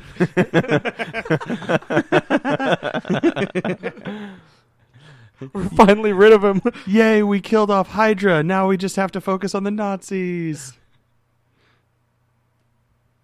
Because Hitler's not dead yet. We're still in a bloody war in the Pacific. Oh. Yay! So it only eats through metals. Maybe But just dirt floor is fine. could just be inorganic material. Then why is that able to pick it up? It's in the water. Oh, you don't like it when I do it, do you? Now you know how it feels. You love it. I'll find it next time. No one has any idea what's going on. Yeah. because we just did physical humor. Yeah, I just grab my wiener, and it always gets the crowds laughing in the wrong way. Wiener. I remember that this reveal is always really nice. It's old Steve. Is it? Is it? It's like Bucky. It's like, oh, that's who you were pining for all this time. Oh. I remember somebody laughed in the theater. I wanted to be like, "Fuck you! That's a nice moment. Fuck you! I'm gonna kill you." Hey, you want to shut up? This right here. That's where the movie should have ended. This right here is straight out of the fucking Rocketeer, man. Like, Yeah. the movie ends with kids dressed up as the Rocketeer. And I agree. Pretending This to is be the where credit. Rocketeer. That's credit roll. Yeah. Credit roll. Credit roll. That's such a great... I love that when kids are inspired to be the Captain Credit roll. America. But no, There's them. they credits. don't do it. They don't fucking do it. Ain't them credits, Saints? Ugh.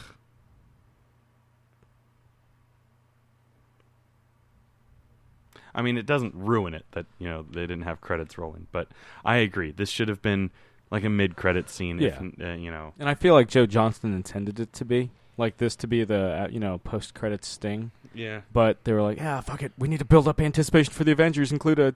It's like, well, No one's gonna want to see the Avengers if we don't tease it at the end of the. yeah.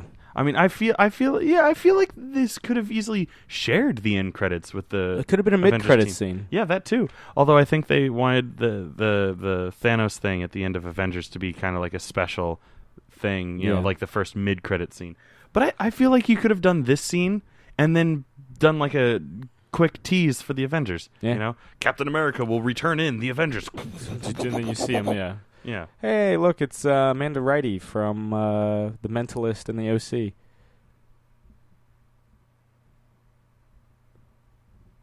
I must feel like you thought that role would pay off in later Marvel films, but it didn't. Sorry, Amanda Righty. Here's my question. Yeah. So in a minute they reveal that he's like in a cube, you know, and that's fake backdrop outdoors. How long did they think that was going to, you know, throw him off? Maybe until they could talk to him. Oh, so they wanted like him to wake up and feel at home, Yeah. and then slowly introduce him. Yeah. I mean, they say I think Nick Fury or somebody says as much. Okay. We're about to find out. I could be wrong. We'll find out. This is the Vanilla Sky moment. Yeah. Open your I haven't eyes. seen that movie, so You never seen Vanilla Sky? no. Open your That's eyes. one of my favorite But now movies. that you mention that, now I kind of want to see it. It's so one of my favorite movies of all time, and it's on Netflix. Watch it. okay. Nice Oh little- God, the cars are different. They all Nice. look like electric shavers. Nice little nod to the earlier running sequence, though. Yeah. Mhm. Oh shit! 7-Up, Baskin Robbins, Where's the cup of noodles? Bank of America. Phantom of the Opera. There's always Phantom of the Opera. Yep. Because Phantom of the Opera is always playing in New York. It's been playing since '88. I've seen it twice.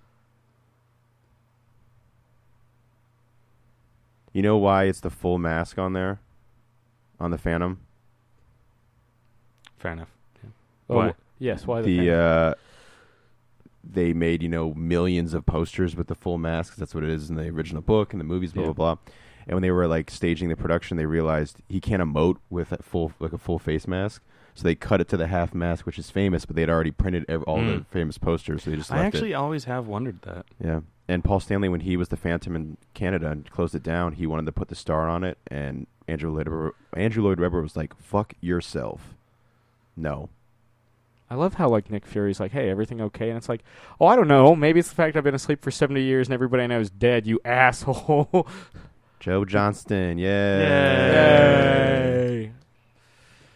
Awkward handshake. Yay. I do love like the 3D nature of these 2D images. Like Sure. even on our non-3D version that we're watching here, like there's still what's known as parallax, where you can kind of tell that there is a depth Parallax? to it. Yes, the know, Green Lantern villain. I yes. got super excited when I learned that term because parallax is my favorite. Green Lantern villain? Well, Hal Jordan Parallax is Sure, my sure. favorite Green Lantern, or my DC villain.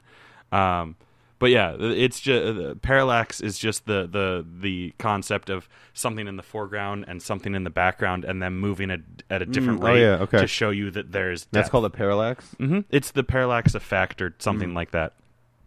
But it's like how those planes are moving at a different rate across the screen because there's depth to it. And like when you rotate the camera like that, you see the roundness of an object. I feel like a lot of James Bond openings do that. Yes.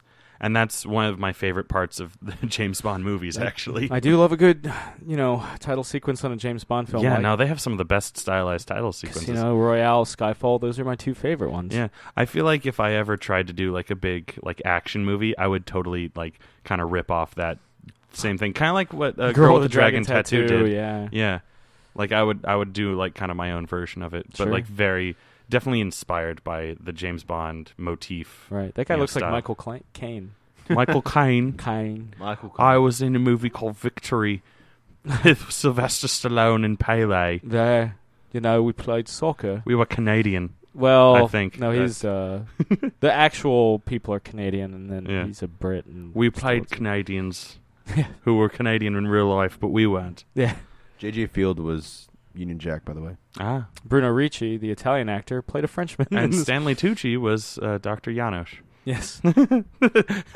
Again, not his name, and not even the Dr. Janosch that I inferred earlier. Keep 'em flying, boys. I'll remind them why they're fighting. For a cup of Joe. Joe Johnston. What? Well, there's the end of the cool part of the credits. Now for the boring This is where they could have had that scene. Exactly. Like I said, it could have worked as a mid-credit sequence. But it was not. Because I guess they didn't want people to think that was it and walk out. I do love the last line, Much though. like how they did at the end of the Thanos scene in the Avengers. Yeah. I stuck around. I knew. As did I. I remember after that, everyone that I worked with in New York, because that came out while I was living in New York, everyone was like, oh, let's go to the shawarma place. And then no one ever did. We were like, we don't even know what shawarma is. It's great. It's and like, then someone was the only person that ever tried to describe shawarma to me said it's basically like a Middle East taco. It's like a Middle East gyro. Yeah. So if you like gyros, after Avengers came out, like all those places must have been like, what the fuck is happening? Like lines out the door. Yeah. People cosplaying, showing up. They're like, what the? There were a bunch of places that suddenly started selling shawarma. Is Joss Whedon just a huge fan of shawarma? I don't know. No, I think it was literally like something. The screenwriter? Oh, I feel like no. I think it was literally something that I would not put it past Robert Downey Jr. to just be like to ad-lib it. Like literally, like basically the way that he says it in the script in the movie is like how he kind of like pitched it as like his ad lib. Yeah, gotcha. It's like I don't know what it is, but I've always wanted to try it. Why not now? Yeah. Yeah, I gotta wonder how much of his own dialogue he comes up with, because like we pointed out in previous commentaries, a lot of the dialogue in the first Iron Man was largely improvised, and he's an uncredited co-writer. And most of the bad dialogue in Iron Man 2 is because it was scripted, but tried to make it seem off the cuff like it was. Scripted by Justin Theroux, who currently stars on The Leftovers. Yeah. I never finished the... It was okay. It was just okay. I got like 4 or 5 episodes into it, and then I just kind of lost my steam. Yeah.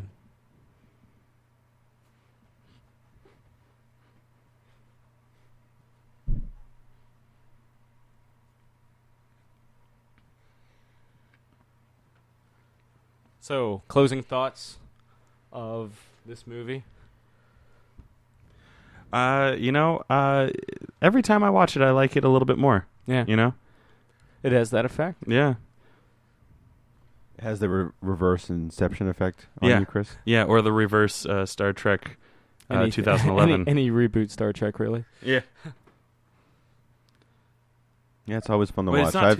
it's not 2011. I keep saying that. Yeah, it's the It's the 2009. 11th. It's the 11th Star Trek movie. It is. Yeah, this is the most Sorry. watched Phase 1 movie, I think, for me.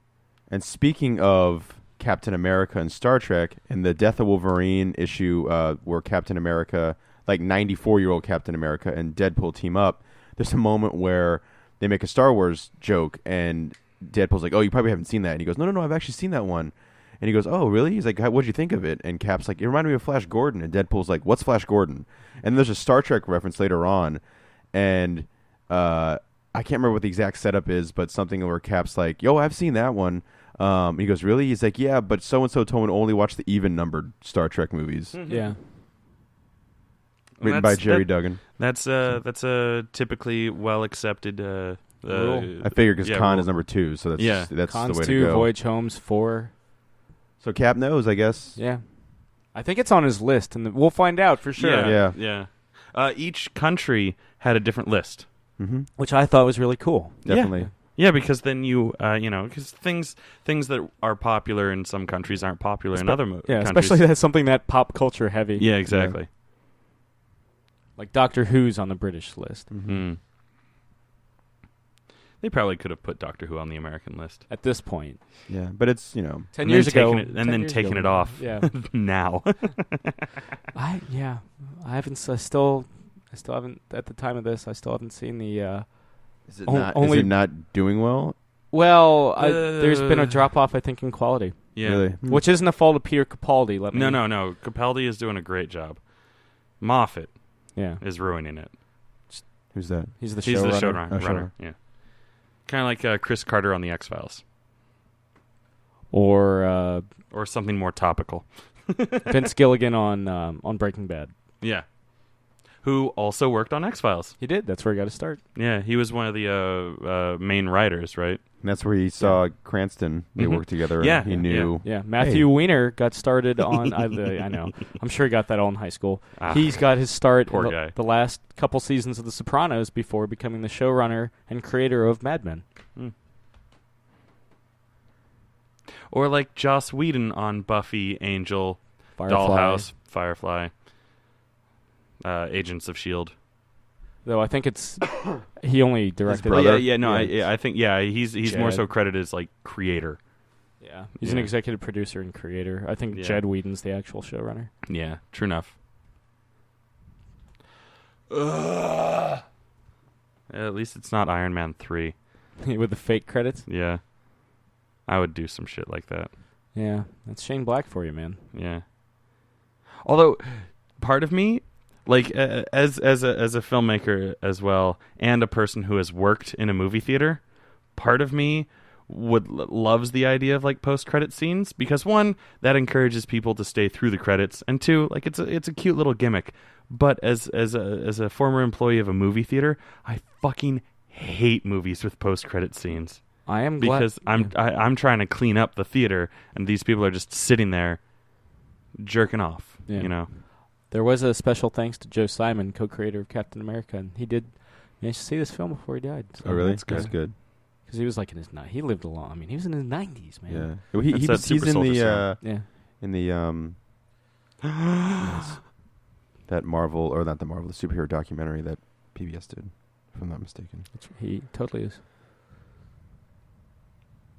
A scene that's definitely in. All the footage here, yeah. Yeah. I remember the first time I saw the Avengers, I was like, this looks familiar. Like it had been, like a year since I had seen Cap. Yeah.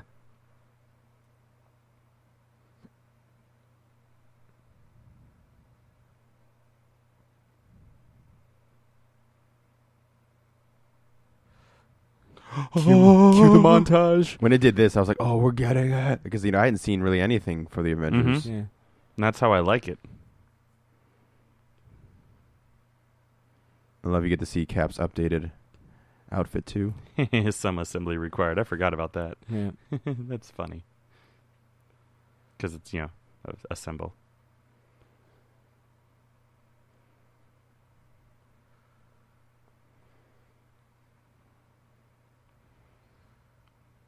God,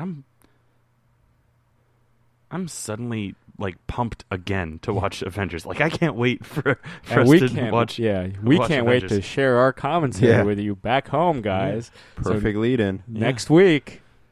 I mean, unless we decide to throw you a curveball and show like the 1990 Captain America just as a big middle finger, but we won't. We won't. We'll show you the Avengers because Or will we? Do what South Park did with the With- season 2 premiere. Yeah. Without my anus. Yeah, my favorite title That's- of any South yeah. Park episode.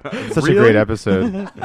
But yeah, so that was Captain America, the First Avenger, and next week we finally do the Avengers. The end of Phase 1. Yes, the culmination of Phase 1. So yeah, it's been another installment of Geek Out Commentaries. So I'm Sam, I'm Chris. I'm Jake. and we'll see you next week with the Avengers. See ya. Toodles.